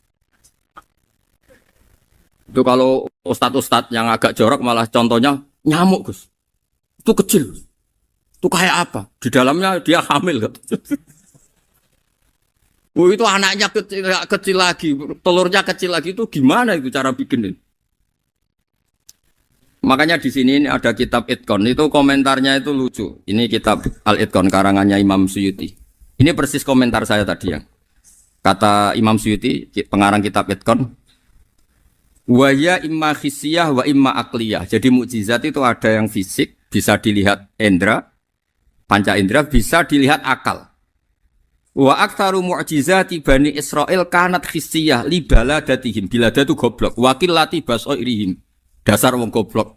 Mukjizat kok ngenteni sing wow. Maksudnya dasar wong untuk ngakui Allah hebat saja kok nunggu halal yang seperti itu gitu. Paham gitu? Mergo likil lati napa aklihim. Wa aksaru mu'jizati hadil ummah aqliyatun li farati dzakaihim wa kamali afwahihim. Dan mukjizatnya umat ini semuanya berdasar akal karena sudah cerdas. Jadi andaikan kita melihat tongkatnya Nabi Musa menyibak Laut Merah dengan melihat nyamuk, kesimpulan kita sama. Sama-sama wow, sama-sama keren, sama-sama memastikan kita tidak mampu. Makanya terus Quran menerangkan wa ma min dabatin fil ardi wala ta'iri yatiru bi janahihi illa umamun amsalukum. Jadi keseharian kita lihat burung kok terbang. Itu sudah ayatun min ayatillah. Paham nggih? Dados niki kudu bangga ditunggoni napa Quran, nggih ditunggoni napa Quran. Wa mu'jizatul Quran tusyahadu bil basirah fayakunu mayattabi'u li ajlihi aksar. Terus li annal ladzi yusyahadu bi ainir ra'si yang qaridu bingkiradi musyahidi. Sesuatu yang tampilan dahsyatnya itu disaksikan mata, maka itu bisa habis. Era tongkat Nabi Musa seperti itu habis enggak? Bisa mengeringkan laut merah, habis kan? Tapi era mukjizatnya Quran ila yaumil qiyamah. Ya contoh sosial, saya kembali lagi ke sosial. Kamu punya teman awet atau punya istri awet, itu konsepnya ya wal kadhiminal ghaidh, itu agak gampang tersinggung.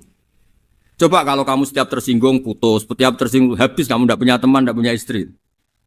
Sampai kita awet seperti ini, kalau kecewa ya wal kadhiminal ghaidh, ngempet. Termasuk saya ini, biasanya ngaji khusus terus baca gini ya kecewa. Tapi barokahnya diwarai Quran wal kadhiminal ghaidh, ngempet Gus, ngempet. Terus kecewa sama teman, kok kenapa tidak putus? Karena wal afina aninna, sudah kalau kecewa maafkan. Coba kalau kita kecewa presiden demo, kecewa menteri demo, kecewa orang tua minggat. Ya kalau dicari, kalau tidak kan malu. Saya itu punya teman tak tanya, kecewa besar sama bapak itu. Kenapa tidak minggat? Malu. Kenapa malu? Takut gak dicari. Itu orang tuh paling malu itu kalau keluar dari rumah nggak di. Saya punya teman lagi, saya ini takut mati, Gus. Kenapa? Takut istri saya tidak nangis, Gus. Itu kematian terburuk itu kalau mati tahu istrinya ada nangis. Oh itu malu betul itu. Makanya jangan mati. Pokoknya pastikan orang sekeliling ada nangis itu baru berani mati. Kalau enggak jangan. Ya jadi mukjizatnya Nabi itu luar biasa. Nah ini terus saya teruskan ya. Makanya mukjizat terbesarnya Nabi adalah Al-Quran. Karena Al-Quran itu cerita tentang hukum-hukum akal, cerita tentang logika-logika peradaban. Misalnya logika peradaban, contoh paling gampang. Di Quran itu ada sekian ayat yang Allah cerita peradaban. Misalnya wa ahsinu innallaha yuhibbul muhsinin. Itu dikutip terus kemudian disimpulkan dalam peradaban. Kata Sayyidina Ali karramallahu wajhah ngendikannya gampang. Ahsin man syi'ta takun amira. Kamu berbuat baik saja sama seseorang, maka otomatis kamu akan jadi pemimpinnya. Ada orang nggak tamat SD, nggak tamat papa, gobloknya minta ampun. Tapi karena gaji seorang pakar, oh kamu tak gaji 1 bulan 1 miliar, perusahaan saya jadikan besar. Itu dikongkan ngalor ngidul ya nurut. Hanya karena dia ihsan. Terus wastaghni amman syi'ta takun nadhira. Saya ulang lagi. Wastaghni amman syi'ta takun nadhira. Dan kamu jangan butuh orang lain, siapapun dia, maka kamu akan setara. Misalnya ada menteri orang antri mau salim, tapi kamu tidak butuh kan tenang saja. Tapi kalau kamu butuh, habis kamu. Iya kan? Kamu tidak butuh seseorang, maka kamu posisinya akan setara. Kamu harus sopan karena punya utang jasa. Kalau nggak punya apa-apa kan setara. Iya enggak? Misalnya kamu jajar rektor atau jajar menteri, jajar apa saja. Kalau kamu tidak punya utang kan, kamu jajar menteri tidak punya utang. Sama jajar satpam tapi punya utang, takut mana?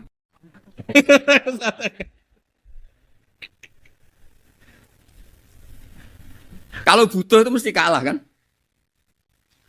Ada pejabat misalnya nggak begitu cantik sama perempuan cantik yang kamu butuh ingin dicintai, takut mana? Padahal nggak jelas orang ini pangkatnya apa. Jadi dalam hukum sosial itu kata Sayyidina Ali wastaghni amman syi'ta takun nadhira. Kamu jangan butuh seseorang maka kamu akan setara. Terus yang terakhir wahtas ila man syi'ta takun asiro. Asiro pakai sin. Dan silahkan butuh seseorang maka kamu akan jadi budak dia. Ya coba misalnya Anda seorang profesor, seorang alim, seorang kiai top. Misalnya mencintai janda di ujung kampung sana, jalan kaki 2 kilo. Padahal itu gak tamat SD. Tapi gara-gara seneng. Kacau kan? Logika kepangkatan hilang semua kan? Jadi itu hukum peradaban. Itu mewakili isi-isi sosial yang diterangkan Quran. Ya, jadi paketnya 3 tadi ya. Ahsin man syi'ta takun amiro. Kamu berbuat baik sama seseorang maka kamu bisa memimpin.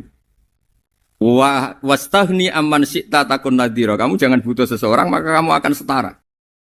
Mbok kamu ketemu orang terkaya di dunia. Yo ketemu orang terkaya di dunia, kamu jejer, kamu tidak butuh dia. Tenang kan bisa setara kan? Tapi kalau butuh harus sopan, ngajukan proposal, harus berakhlak karimah. Makanya sekarang Anda kok berakhlak kenapa? Ternyata mau nyalek. Biasanya Anda berakhlak kok berakhlak. Ada apa ini? Makanya guyonan di Rembang itu Beb Husen itu. Kalau ada orang mendadak sopan sama temannya, temannya curiga, kok tumben sopan, mau utang ya?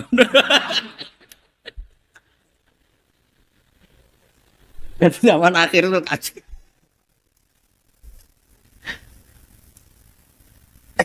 Ya di semua daerah gitu ya sama Pak Rektor ya. Kalau ada teman biasanya nggak sopan kok sopan, itu temannya curiga. Ini Pak Rektor UI ikut kaji. Kok tumben sopan, ada apa ya? Karena di mana-mana orang butuh itu pasti beretika. Kamu punya teman paling berdua. Kalau mau utang berakhlak gak? Atau misalnya kamu punya adik cantik terus punya teman berdua. Kalau cinta adik kamu berakhlak gak? Biasanya nggak sama sekali gak berakhlak. Gara-gara butuh menjadi berakhlak. Ya jadi hukum sosial itu ya kuncinya 3 tadi. Ahsin man syi'ta takun amira. Wastaghni amman syi'ta takun nadhira. Terus wahtas ila man syi'ta takun asira. Kalau kamu butuh seseorang pasti kamu dibikin hina. Asir itu tawanan. Nah, Quran itu bicara sosial itu lengkap. Dan itu yang nunggui kita. Kita punya tetangga yang kurang baik, ya seneng. Punya tetangga baik, ya seneng. Kata Imam Syafi'i, saya berkali-kali cerita. Kok seneng semua Imam Syafi'i? Ya bagus lah. Kalau yang seneng saya enak lah. Dijak jagongan, dijak ngopi enak. Yang nggak seneng saya, gak ngarah utang. Uang itu nak, kamu punya tetangga gak seneng kamu. Aman kan? Aman. Gak akan pinjem uang kan, pinjem mobil. Uang gak seneng kok. Makanya Imam Syafi'i itu kalau ngedikan luar Syafi'i, diceritain orang. Ya Aba Abdillah bagiannya. Ya Aba Abdillah orang itu gak seneng kau. Bagus lah. Loh kenapa bagus? Waman asa'a ilaika faqad atlaqaka. Orang yang enggak seneng kamu maka membebaskan kamu. Enggak akan pinjam uang, pinjam mobil, enggak akan ganggu waktu kamu kan enggak seneng. Justru yang seneng-senengi masalah pinjam terus. Imam Syafi'i itu orang yang anggap dunia itu selesai. Ada yang cerita, ya Aba Abdillah, orang yang tadi cium tangan engkau, yang hormat engkau di luar maki-maki engkau, ngerasain engkau, ngata-ngatain engkau. Ya bagus lah. Kok bagus gimana? Berarti saya wibawa, di depan saya tidak berani. Berarti saya wibawa, di depan saya tidak berani. Berarti itu makomnya sudah kulillah, sumadarhum, fi khawdihim, yal'abun. Sudah dunia itu selesai, sudah agak penting semua. Nah itu kalau kamu anak-anak beki ahli Quran, sudah ayatnya kulillah, sumadarhum, fi khawdihim, yal'abun. Sudah lihat Allah saja agak penting, makhluk-makhluk itu. Dah makhluk semua agak penting, sepenting Allah.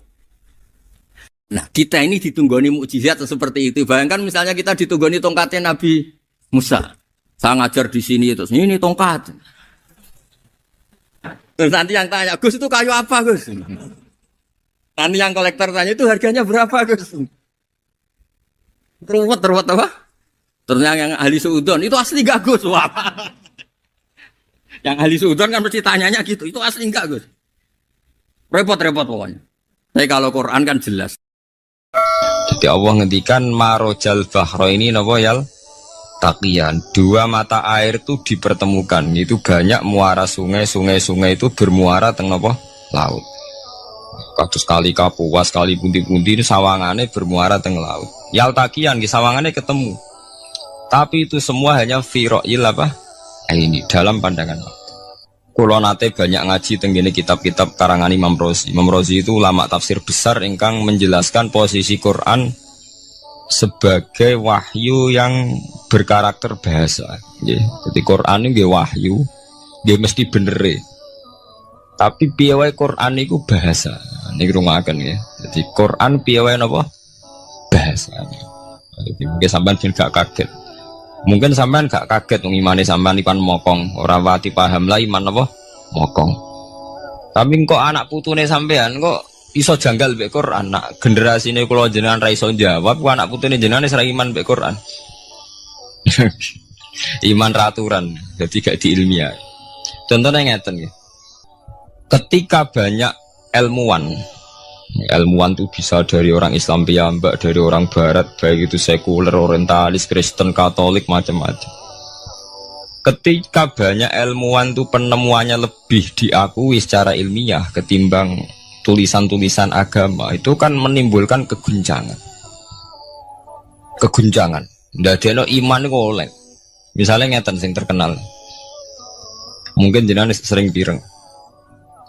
Nabi nate dawuh bulan itu ning langit ketiga. Nah, srengenge ning langit keberapa? Engko terus terakhir langit terakhir itu sing dinggoni Jibril. Oke.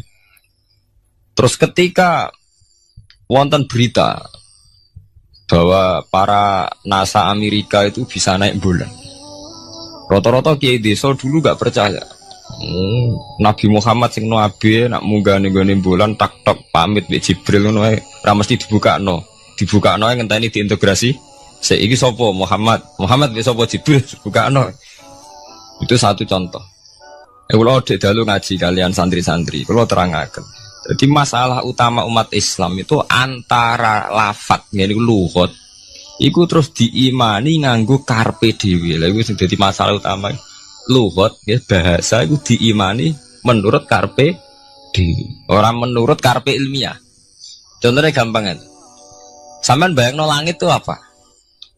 Langit itu tuh satu wilayah, satu area yang digoni malaikat, satu area yang tidak tersentuh. Kemana bayangno langit itu satu area yang tidak tersentuh. Sehingga ono kabar nak bulan yang langit ketiga kok terima menuso dok bulan terus sampai ora percaya. Gue dianggap masuk wilayah sing wis wilayah Jibril. Padahal tidak begitu. Masalah istilah sama itu istilah luhut. Terus Imam Razi menjawab sama itu istilah luhut. Jadi sesuatu yang tidak bumi ini itu namanya sama. Sesuatu yang tidak bumi ini namanya sama. Sampai sing nate kaji sing numpak pesawat. Kalau nggih nate numpak pesawat sing jarak jauh, sampai ndelok dhuwur ke langit, ngisor ke apa? Langit sampai nak buka tong pesawat king jendela. Delok ngisor ngeten ke langit, delok dhuwur ke apa? Langit. Sebab itu istilah langit itu hanya untuk menunjuk, istilah sama itu hanya menunjuk sesuatu yang tidak bumi. Terus Imam Razi mencontohkan Allah dawuh alam taro kaifa daraballahu masalan kalimatan kasajaratin apa thayyibatin asluha sabitun fil ardi wa far'uha apa fis sama. Nggih, asluha sabitun apa fil ardi wa far'uha apa fis sama. Kalimat thayyibah iku kaya wit sing thayyibah. Ngene iku wit kurma. Asluha sabitun fil ardi. Akare wit kurma menghunjam ning bumi wa far'uha fis sama, cabang-cabangnya atau dahane fis sama. Ya, artinya kan sederhana loh, gitu. Wit kurma itu dahane fis sama.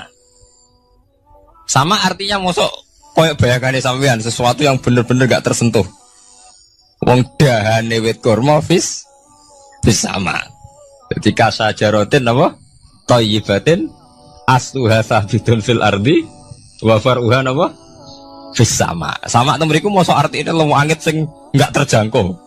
Oh artine koyo wit kurma sing akari menghujam ning bumi wa faruha napa? Sama. Dahan-dahane utawa cabange sama. Sebab itu istilah sama tenggene Quran itu menunjuk satu arti yang tidak bumi. Nak sampean delok teng munjid teng kamus-kamus mutlakul uluwi, sesuatu yang atas itu sama. Paham gitu. Sebab itu ketika ditemukan, nah ini kalau cerita astronomi, ini iman itu dibaringi mbek ilmu. Nak cara ilmu falak, cara ilmu astronomi, bumi itu kan berputar. Ketika kita di atas, kita ngalami siang. Ketika kita di bawah, kita ngalami malam. Orang kok srengenge ambles ning bumi ini. Lah nak srengenge ambles ning bumi, logikanya kan mboten masuk akal. Mergo srengenge luwih gede. Mosok iso ketelan barang sing luwih cilik. Nah, tapi kenapa istilah-istilahnya kok hatta idza balagha maghribas syamsi wajadaha taghrubu fi ainin hamiatin. Nak wis wayahe sore, ben delok srengenge sawangane ya surup ning mata air. Gua anggere sore sampean delok nang gunung, nggih. Nak sore sampean teng gunung, sampean delok srengenge sawangane ambles teng laut. Wajadaha taghrubu fi ainin hamiyah. Lah itu jalan keluarnya apa ya? Kayak Imam Suyuti ini firaqil aini sawangane. Dadi piye wae Quran itu pakai lugat, tapi balik ning istilah sawangane. Jadi Quran itu tidak mesti memutuskan sesuatu itu sak mestine. Sawangane firoil ain. Ya podo. Kaya air tawar ambek air asin. Sawangane ketemu nyatane keudek-udek. Wong sangka sungai mengalir ke laut. Tapi sawangane Allah tetap bikin karakter masing-masing. Dan keduanya tetap sesuai dengan karakter masing-masing. Jadi ahli fisika nu paham betul. Benda mbok adu kaya apa tetap mereka bawa ciri masing-masing. Go kabeh nggawa gene masing-masing. Berarti ketemu sawangane tok hakikate ndak pernah mau napa? Ketemu. Ini jenenge firoil. Sebab itu banyak ayat-ayat yang terjawab oleh teori firoil ini. Ini ku sawangan. Jadi ini ku masalah-masalah ilmiah yang bisa menjawab beberapa kejanggalan, yes. Beberapa kejanggalan dohirin nas agama. Zaman kudu paham ngono. Mergi banyak sekarang misalnya kayak manusa itu ketika bisa deteksi janin. Ahli dokter kandungan lewat macam-macam peralatan itu nggih. USG macam-macam mak saged ngerti janin itu lanang atau wedok. Nah dhisik kiye kuno ada 5 perkara sing roh apa tok, kapan udan, kapan wong mati. Terus sing ning jero kandungane wong wedok iku lanang apa wedok sing roh Allah tok. Kiye kuno ngoten. Tapi sakniki wong paling percaya urusan mati tok. Urusan udan secara falak, secara astronomi saged dideteksi to. Wong falak iku iso ngerti iki musim rendeng. Musim ketiga, pergerakan angin sampai ndelok ning perkaryaan cuaca ki rata-rata bener. Nggih betul, musim angin, musim hujan, musim kering. Secara ilmiah gini ku wong ngene ku wae. Setelah kita nentukan ora ana lanang wedok ning gone kandungan wedok manusa roh sing roh apa tok, sing mari keliru sampai nentokno lanang wedok. Wong apa mau dawuh wa ya'lamu ma fil arham. Hanya Allah yang tahu apa yang di rahim. Ma itu cara nahwu itu mubham. Ma itu tidak harus menunjuk laki atau perempuannya. Ma itu lafadz sing mubham.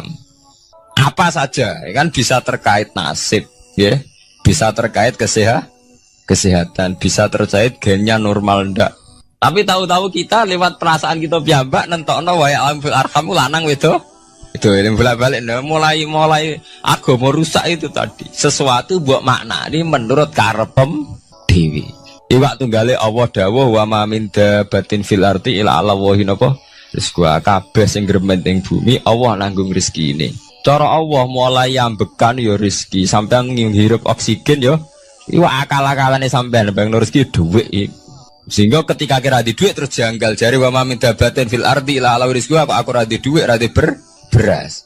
Nah iku jenenge maknani Quran menurut karepe dhewe. Nah semaring rusak tatanan bolak-balik terus nuruti karepe niki dirungaken sanget nggih. Jadi ada masalah-masalah agama sing tahu-tahu kita punya pengertian menurut karepe dhewe. Ngene ku wau, misale wonten dawuh wa ma min dabatin fil ardi ila ala wahiris kuha asal jenenge dabah. Pokoke makhluk urip mesti dijatah rezeki masing-masing.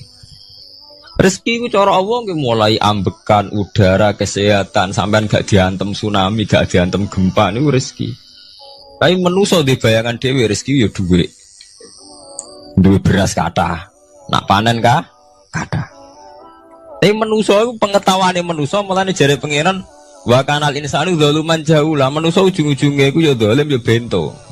Jadi jahulan ora jahil iku maknane bento. Nak jahulan banget bentone. Lah kok mboten bento sepundi?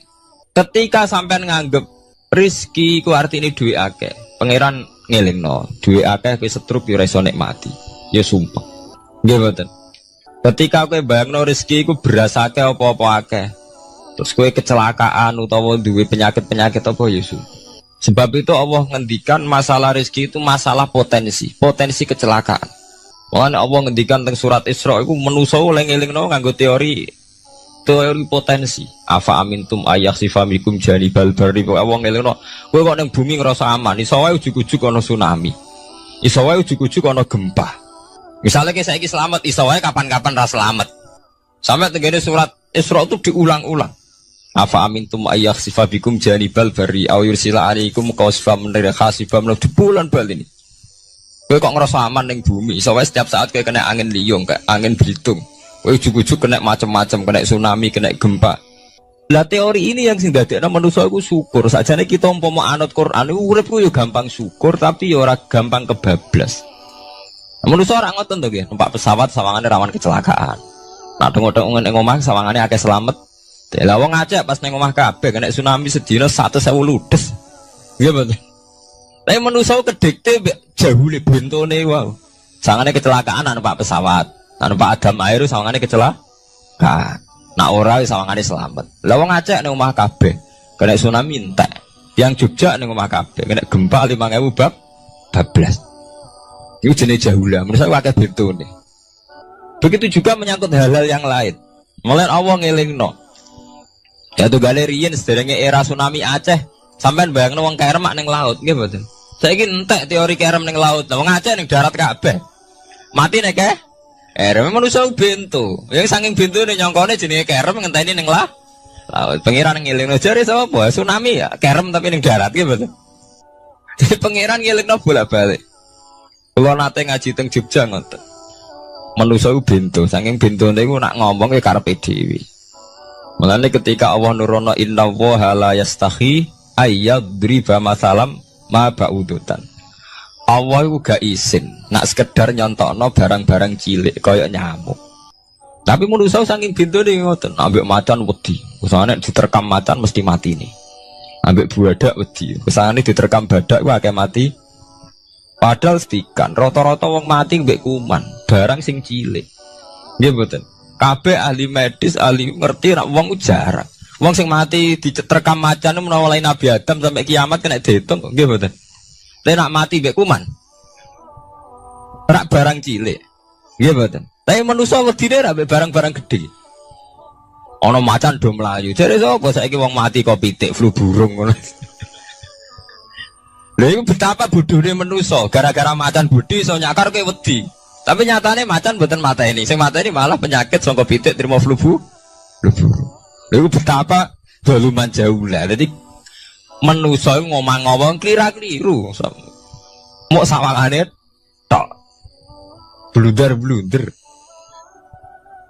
Mulane pangeran nak nyipati manusa wis dolim bento. Maka al insanu zaluman apa? Jauh lah wis dolim napa? Bento. Menjenak dituruti ngoten klira-kliru. Jadi ngomong-ngomong boleh klira-kliru. Paham ya? Iku saniki kok sampean ketambahan ilmu anyar sesuatu itu ana sing kaitane napa fira'il aini mok sawangan. Sebagian ilmune manusa mau nuruti napa sawangane ora nganti tok ilmu hakikat. Sebab itu cara ilmu-ilmu tasawuf terus ilmu dibagi telu wonten syariat, wonten tarekat napa wonten hakikat. Mergo nek umpama nuruti syariat tok wong ku mok sawangane tok. Ya sawangane wis salat wis sujud. Jebule atine ra melok sujud. Atine berontak ene pangeran. Artine sujud kan wong tunduk kabeh ning khairihi wa syarrihi minallah. Jebule sawangane sujud tapi grundal-grundal mbek pangeran jenenge sawangane. Mulane terus wonten ilmu hakikat ora oleh mau nglakoni syariat tok kudu ana hakikate. Muga nek ana hakikat ya ngoten niku wau. Mau barang mau amen sawangane tok. Sawangane sedekah jebule bar gaya mbek unda-tunda. Berarti sampean nak nganggo ilmu hakikat kan ngerti, manusia mau koyo dakon. Jadi sampean sedekah carane ikhlas itu gampang. Nemen gampang. Cara sampean nganggo ilmu hakikat ikhlas itu sesuatu yang sangat mudah. Malah kowe ora ikhlas itu sing janggal. Lho nggih kula sering ditangkliti, Gus ikhlas kok angel. Lho cara aku malah gampang ikhlas timbang ra ikhlas gampang ikhlas. Kowe anggere ikhlas angel berarti ilmu untuk syariat tok. Nah ilmu mesti hakikat, mesti ikhlas. Bukan mungkin ra ikhlas, mesti ikhlas. Misalnya ngeten. Kula niku gadah dhuwit 10.000. Nggih, cek dhuwit, cek ilmu, cek derajat. Gadah dhuwit 10.000. Sampean kalau menurut pandangan syariat, karena dhuwit itu hasil dagangannya jenengan, ya wae jenengan. Oleh tiang disekakno jenengan wae jenengan. Gara-gara sampean ngrasa wae lho, nak dikekno wong ya abot. Nak sampean sedekah yang ngerasa iso ngundat ngundat. Lah awalnya sampean melihat itu secara ilmu hakikat, dhuwit iki wae Allah. Wae Allah ya wae Allah ora waeku, titipan. Dikekno wong ya wae Allah dolanan mau ning nggonku, saiki ning nggone dhekne kan selesai kan. Mulane jare hikam kula nu tak kenang jan hikam. Cara hikam wong ra ikhlas iku bentuk-bentune wong. Enggak cara hikam logikane gampang. Jadi hikam motivasi ikhlas nu nganggo ilmu hakikat gampang. Ngeten redaksine. Kaifatat lubul ajro mimman huwa muhtihi ilaika. Utekem lu betakok ndi? Kok njaluk opah mbek wong sing ngeki hadiah ku piye? Contohnya ngeten iki, sampean tak kei dhuwit 100 juta. Tak kei. Sampean tak kon dagang. Bareng tak kon dagang sukses badi. Bareng badi yo opane ning aku. Kan lucu to nggih, wong sing ngeki hadiah kok malah dijaluki opah. Jare hikam, wong Islam iku iman, iso salat sebab taufike Allah. Iso haji sebab taufike Allah. Kita iso ibadah sebab taufike Allah. Bareng bar Allah ngeki taufik kok dijaluki opah. Lho wae nuntut opah ambek wong sing ngekeki. Lho iku lucu ta ora lucu? Masuk akal tak masuk akal. Jadi sajane gampang supaya ke salat ikhlas yakin ya Allah salat kula sebab kersane jenengan. Nggih pun apa yo opah wis isin dikek hadiah salat pira-pira to. Sing mareke nuntut mergo GR ujub. Wah aku iso salat. Nek iso salat berak swarga lho ujub. Berarti bolak-balik kenapa kita ikhlas susah? Mergo awale ilmu mbok kawal ilmu syariat. Tak cara ke awale cara melihat ilmu hakikat. Ikhlas ku gampang. Iya betul. Lha mboten kuwi jadi tenan. Gampang ku di ikhlas jenengan mbek ilmune kula. Sampeyan rasakno sih. Dadi ikhlas kudu dimulai kok ilmu hakikat sih. Iku gampang. Kayak kula misalnya mulang, ya Allah jenengan negdir kula ngalim, negdir kula saged mulang. Berarti jenengan maringi kula saged ibadah. Selesai kan? Lain nuruti syariat. Wah guru sak huruf jadi 1000 dinar. Terus gampang gremeng kan kula. Ngaji gak dihormati, nyangoni sithik ora karu-karuan. Gara-gara pertama madang sing nganggo syariat, aku mulang. Berarti berhak untuk alfun apa? Dinar. Wong jare ala-ala jare mulang sak huruf ditarik pinten? 1000 dinar. Paham ya? Tapi nak pertama nganggo ilmu hakikat, aku mulang ditakdir pengiran, ditakdir di kesempatan ibadah. Lempun kok nganti nuntut, terus aku kepikiran jenenge nuntut, jenenge ngundat-ngundat pun mboten apa? Kepikiran. Paham nggih? Dadi saiki dilatih carane ikhlas ku piye anut ilmu hakikat. Ilmu sing awale wis anut ilmu napa? Hakikat. Nek kowe pertama nganggo syariat, ikhlas meksa kowe. Mesti bukti to sampean ngrasa di dhuwit, ngrasa nglakoni salat, ngrasa mulang, tak ulang tenanan. Jebule rapati ngurmati aku. Ya tersinggung to. Lho nak tersinggung tiyang ikhlas mboten menyangkut ngoten. Ora pantes Quran diulang kok kowe terlambat, Quran diulang kok kowe guyon. Mergo piye standar Quran diulang kudu idza dzikrullah wajilat qulubuhum wa idza tuliyat alaihim ayatu zadatuhum. Kan benten to nggih mboten menyangkut pribadi tersinggung mboten, tapi supaya Quran itu bener-bener zadatuhum napa? Iman. Anak tersinggung syariat ono, gak ngregani wong sepuh. Nak sing kiai jare gak ngregani kiai, kok bareng murid tuwa gak ngregani wong tuwa. Malah nyiksa ati to. Perdun. Tuh. Nah, sampeyan nganggo ilmu hakikat selesai. Ora kepikiran blas. Mulane cara sing aran hikam, sing aran ikhlas iku gampang. Sing mari angel kowe iku nganggo ilmu syariat. Sehingga kowe ngerasa ujub. Iku mau, dhuwit iki wekku. Ngalim ilmuku. Ngono masjid iki tanpa aku ora dadi masjid, sehingga gak dadi imam gremeng tenan. Lah awale nganggo ilmu hakikat, ya Allah jenengan Rahman tenan. Negdir kula saged ngamal dadi pengurus takmir, negdir kula saged dadi panitia tak. Nggak misalnya sing dadi imam wong liya, kula alhamdulillah Gusti sakniki masjid rame, cik imame kula cik mboten penting, butuh kula nu ramene masjid. Kula pengurus takmir maksudnya ngrameni napa? Masjid. Ya, takmir zaman akhir ngerameni masalah. Jadi masjid tetap gak rame, masalahnya apa? Rame. Kan maksudnya takmir masjid itu ngerameni masjid tuh, bukan ngerameni masalah apa? Masjid. Paham ya? Berarti fi ra'yil aini ing dalam pandangannya mripat. Bainahuma barzakun. Bainahuma iku tetep ing dalam antarane bahro ini. Bainahuma iku tetep ing dalam antarane bahro ini barzakhun utawi pembatas. Hajizun. Mau mun kula terangaken. Dadi hakikate antarane air tawar mbek air laut itu ada hajiz, ada faktor karakter masing-masing nggak saling terganggu. Fabi ayyi ala rabbikuma mongko kelawan dine pira-pira rahmate pangeran loro ira tukadibani gorono sira loro.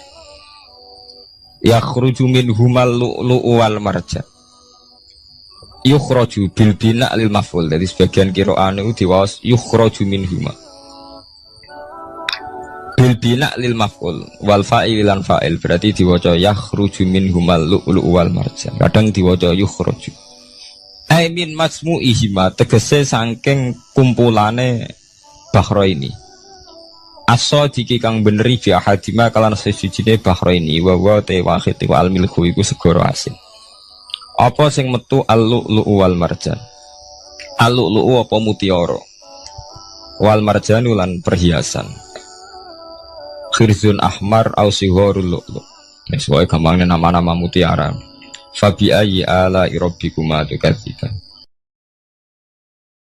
Nah, ini cobalah jadi etika kita, muhasabah kita. Jadi muhasabah itu cara berpikir kita set, kita pikir ulang. Ternyata semangatnya seorang nabi itu wastaghfir lidzambika walil mu'minun. Semangatnya itu memintakan ampun. Orang ahli tafsir tahu semua kalau nabi itu tidak mungkin dosa. Jadi itu khitabun nabi wa urida bihi ummatu, itu khitab nabi, tapi yang dimaksud itu umatnya, karena nabi tidak akan mengalami dzambun, tidak akan mengalami dosa. Sekarang enggak, kadang-kadang kita ini kalau orang lain salah itu semangat. Kalau di perusahaan ada teman salah, apalagi miran salah itu seneng. Barokahnya salah bisa ganti kan gitu. Mungkin di dunia tokoh juga gitu, barokahnya ada tokoh salah, kita yang jadi populer sendiri. Tidak boleh seperti itu. Kita harus salimus sodri di jami'il muslimin. Jadi ini harus dilatih. Saya tadi matur sama Habib Ahmad, latihan kita jadi hidup. Nabi itu kalau resep jadi wali itu kata Nabi gampang. Kata Nabi, kalau kamu ingin disenangin Allah, ya sudah. Kalau kamu asbahta wa amseta gini-gini, perasaan kamu, kata Nabi, jangan punya perasaan ghil sama orang muslimin. Itu sudah wadzalika min sunnati. Makanya Nabi ngendikan la yablughni ahadun an ahadin syai'an. Ada yang baca la yuballighni ahadun an ahadin syai'an. Seseorang jangan melaporkan ke saya tentang salahnya yang lain. Fa inni akhruju ilaikum wa ana salimus sodri. Karena saya ingin ketemu sampean semua dalam keadaan salimus sodri, tidak punya perasaan apa-apa.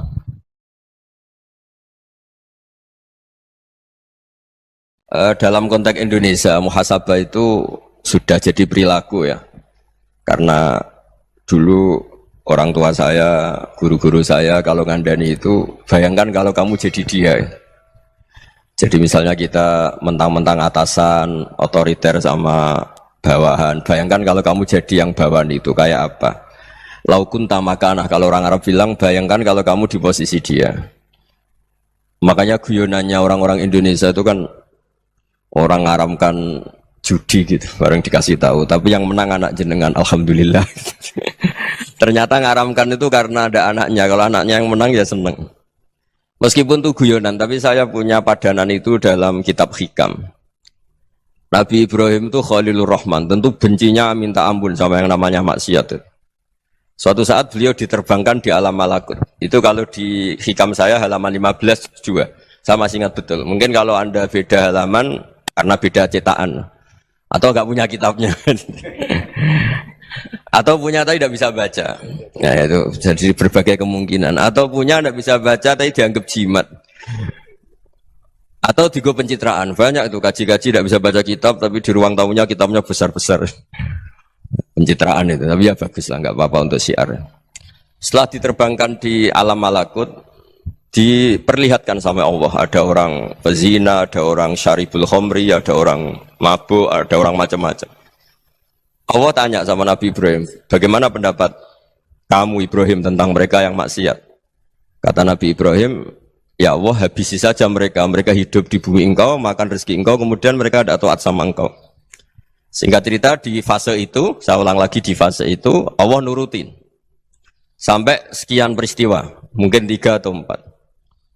Sudah, setelah sekian tahun Nabi Ibrahim lupa peristiwa itu, kemudian beliau diminta menyembelih anaknya. Ini versi kitab Hikam. Memang versinya banyak tentang kenapa Nabi Ibrahim disuruh menyembelih anaknya. Ketika mau menyembelih anaknya, Nabi Ibrahim ragu. Huwa samratu fuadi. Anak saya ini buah hati saya, kenapa engkau suruh menyembelih?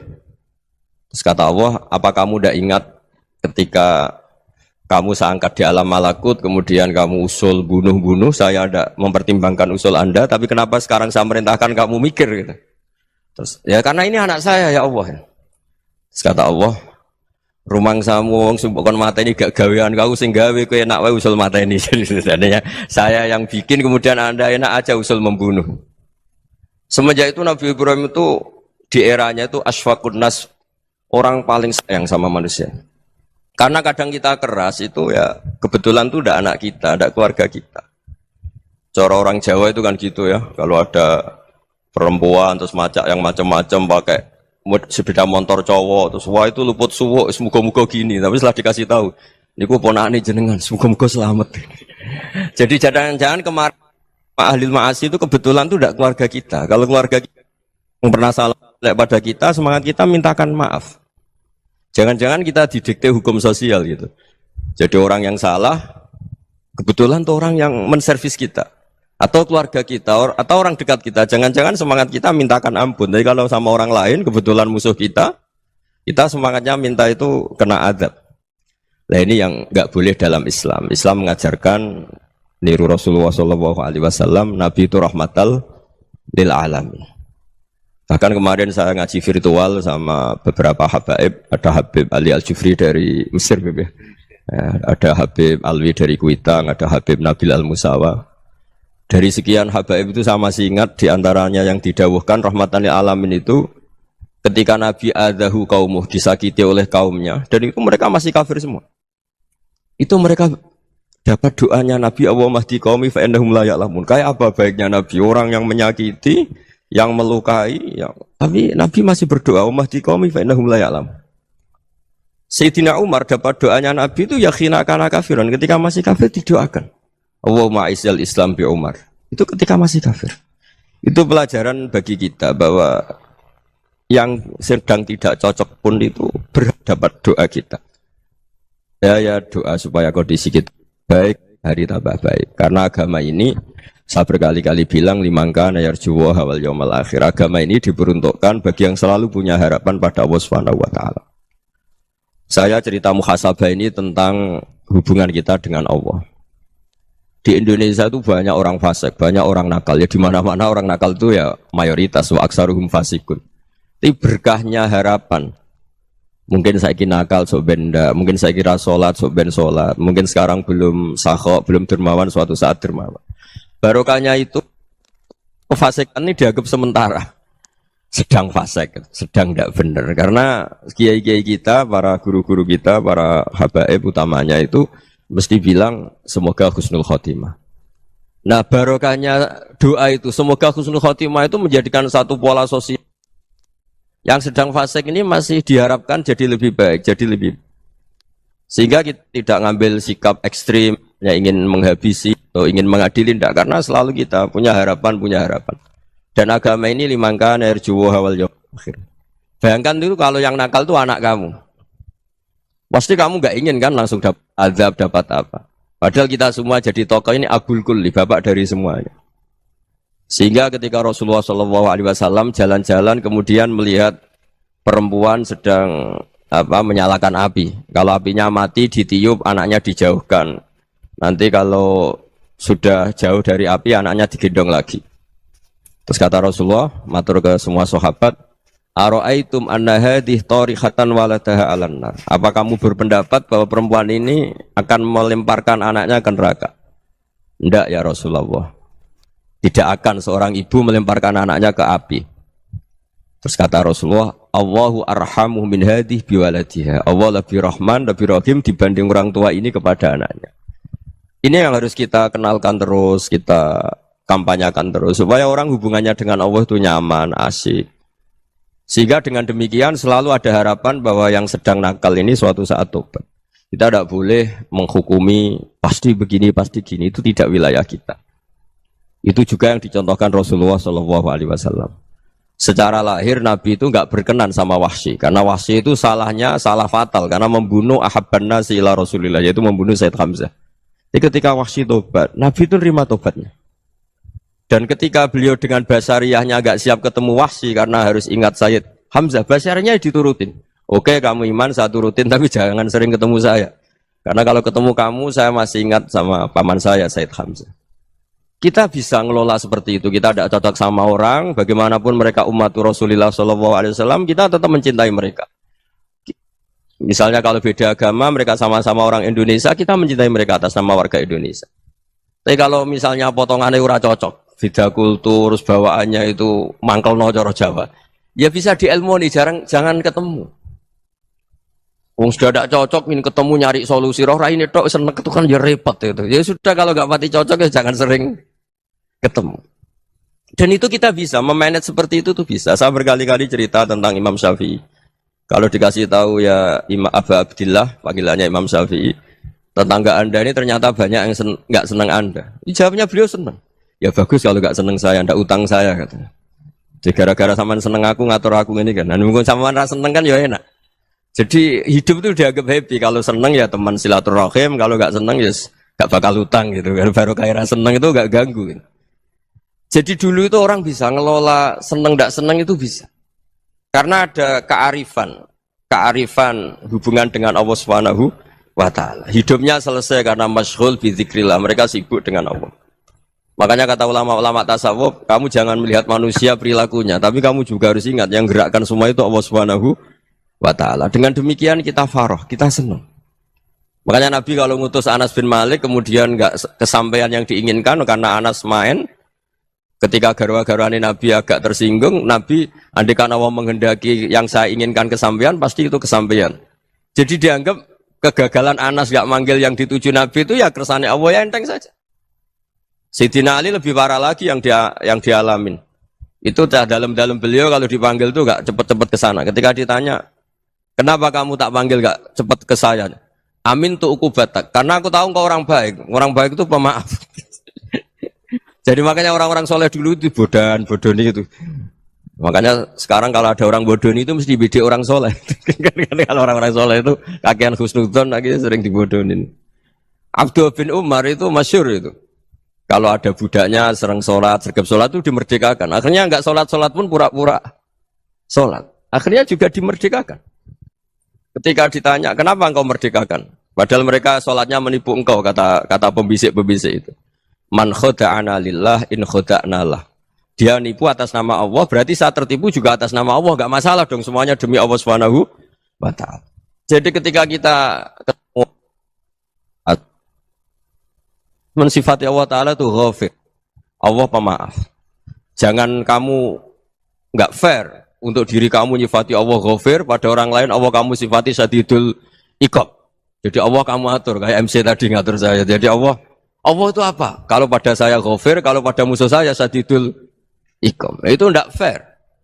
Kalau Anda punya harapan kepada Allah karena Allah Rahman Rahim, Allah ghafir, sebenarnya Allah pada musuh kita ya bisa saja Allah ghafir, bisa saja Allah Rahman Rahim. Sehingga kita melihat orang lain yang kita tidak cocok itu ya enteng saja. Itu min ummati Rasulillah sing tanaluhu syafa'atu, tanaluhu sa'atu rahmati, tanaluhu fair. Jangan dengan kita kayak mesti dapat rahmat. Jangan orang lain kayak Allah pasti syadidul iqam, itu tidak boleh. Sehingga ketika ada orang Badui, singkat cerita orang Badui ini kencing di masjid, semua sahabat membentak dia. Yang enggak bentak hanya Nabi tok. Saking mangkalnya orang ini karena semua sahabat bentak kecuali Nabi. Setelah dibenarin Nabi, terus Nabi nyuruh sabbu ali dhanuban min ma'in. Setelah disucikan masjid itu, dia berdoa keras sekali. Allahumma arhamni wa Muhammadan wa la tarham ma'ana ahadan. Ya Allah yang berhak dapat rahmatmu hanya saya dan Nabi Muhammad, yang lainnya jangan. Karena yang lainnya tuh jengkelin, gitu aja saya salah dimarah-marahin. Gitu. Jadi kalau kamu doa terbatas ya kayak orang Bedui ini, kayak orang Arabi. Apa kata Nabi? Laqad tahajjarta wasi'an. Allah yang rahmatnya luas menjadi kamu sempitkan. Karena kamu mau atur Allah hanya rahman pada Indonesian Power, pada NU, pada kita yang orang lain nggak perlu dapat. Itu kan kasihan Islam, karena Islam terus nggak dimiliki semua orang. Allah tidak dimiliki semua orang, Rasulullah tidak dimiliki semua orang karena dipek NU, dipek ormas tertentu, dipek nggak boleh seperti itu, nggak boleh takhasyar tawasian kata Nabi, tidak boleh mempersempit zat yang rahmatnya itu luas. Ini semoga etika ini kita pakai di Indonesia. Yang sedang fase kita harapkan lebih baik, yang sedang nggak dapat hidayah kita doakan dapat apa hidayah. Masyhur kan, makanya tadi saya mohon sama Habib Ali supaya Habib Ahmad supaya tetap mahalul qiyam, tabaruk sama Habib Ali di antara doa-doa di Simtud Duror masyhur itu antuqa bilal mudhniba minnah fil ghufran wal musi'ah bil ihsan. Jadi harapannya para habaib, para orang-orang baik dulu ya, semoga yang dosa itu dimaafkan, yang sedang salah dibuka, bikin lebih baik. Nabi itu tugasnya juga gitu. Wastaghfir li dzambika walil mu'minina wal mu'minat. Nabi itu tugasnya juga memintakan ampun yang sedang salah. Nah ini cobalah jadi etika kita, muhasabah kita. Jadi muhasabah itu cara berpikir kita set, kita pikir ulang. Ternyata semangatnya seorang nabi itu wastaghfir li dzambika walil mu'minun. Semangatnya itu memintakan ampun. Orang ahli tafsir tahu semua kalau nabi itu tidak mungkin dosa. Jadi itu khitabun nabi wa urida bihi ummatu, itu khitab nabi, tapi yang dimaksud itu umatnya, karena nabi tidak akan mengalami dzambun, tidak akan mengalami dosa. Sekarang enggak, kadang-kadang kita ini kalau orang lain salah itu semangat. Kalau di perusahaan ada teman salah, apalagi pimpinan salah itu seneng. Barokahnya salah bisa ganti kan gitu. Ya, jadi kalau mungkin di dunia tokoh juga gitu, barokahnya ada tokoh salah, kita yang jadi populer sendiri, tidak boleh seperti itu. Kita harus salimus sodri di jami'il muslimin. Jadi ini harus dilatih. Saya tadi matur sama Habib Ahmad, latihan kita jadi hidup. Nabi itu kalau resep jadi wali itu kata Nabi gampang. Kata Nabi, kalau kamu ingin disenangin Allah, ya sudah, kalau kamu asbahta wa amseta gini-gini, perasaan kamu, kata Nabi, jangan punya perasaan ghil sama orang muslimin. Itu sudah, wadzalika min sunnati. Makanya Nabi ngendikan la yablughni ahadun an ahadin syai'an. Ada yang baca la yuballighni ahadun an ahadin syai'an. Seseorang jangan melaporkan ke saya tentang salahnya yang lain. Fa inni akhruju ilaikum wa ana salimus sodri. Karena saya ingin ketemu sampean semua dalam keadaan salimus sodri, tidak punya perasaan apa-apa. Karena kalau nurutin membisik, nurutin informasi itu ya repot, karena orang pasti sepihak. Ada kiai yang top, datang ke kampung-kampung yang desa-desa, kata yang seneng itu punya akhlak. Wah itu bagus, orang besar datang ke kampung-kampung. Kata yang nggak seneng, wah itu jobnya kiai kecil kok diambil, itu kan ya kasihan. Itu kan sudut pandang. Makanya saya sering bilang, akal kita ini cukup untuk mentasdik Rasulullah Shallallahu Alaihi Wasallam. Meskipun perasaan kita kadang orang Jawa itu beda. Saya berkali-kali bilang sama peneliti dari Jogja, kenapa sih Gus para nabi itu kok poligami istrinya banyak? Nabi Dawud katanya itu berapa? Nabi Sulaiman malah jumlahnya agak terbatasin. Nabi Muhammad itu paling sedikit. Saya tanya gini, perempuan itu orang lemah. Jadi kalau nolong orang satu gimana baik? Kalau nolong orang dua ya lebih baik. Ya sudah kira-kira seperti itu. Paling tidak akal kita masih tahu kalau orang baik itu kan mesti baik. Nolong orang satu baik, nolong orang dua ya lebih baik, nolong orang tiga lebih baik. Tapi kalau kamu orang nggak baik, satu saja kamu terlantarin, kamu miskinkan, kamu ya tinggal diukur kan. Kalau orang baik nambah baik, tapi kalau orang buruk tambah buruk. Nah itu akal. Akal kita bisa menganalisis kenapa sih nikah itu ada yang poligami, ada yang enggak. Ya sudah, ukur saja diri kamu. Misalnya kayak saya elek keriting, rabi terus, memperbanyak wong elek, orang perilaku netok raine dadi elek kabeh gitu. Tapi nak kowe ku ganteng, alim, ganteng, sugih, anake ganteng-ganteng, berhubung kowe saleh ahli swarga kabeh, mertua yo bangga karena karir kamu meyakinkan, ini mertua kamu aja gak bangga mau nambah. Ipar gak bangga, mertua gak bangga, desa kamu yang kamu wayai juga gak. Beda dengan Nabi ketika nikah Juwairiyah itu gak ada pernikahan sebarokah Nabi dengan Juwairiyah itu. Azharu Rasulillah, di situ habis perang banyak tawanan gara-gara jadi besanya Nabi langsung dibebaskan semua karena Azharu Rasulillah. Sekarang besanya Kanjeng Nabi. Dulu Abu Sufyan mangkalnya bukan main sama Nabi. Gara-gara putrinya dinikah terus langsung jadi. Kalau kamu kan enggak, nikah satu, nikah lagi. Satu kampung musuhi kamu. Karena istri pertama ya cemburu, yang kedua agak bangga. Wah itu selesai itu. Dunia wal akhirah. Maksud saya, nganalisis Islam itu harus pakai akal. Dan akal yang dipakai, ini saya bawa ke kitab Ihya, adalah pikiran-pikiran para ulama.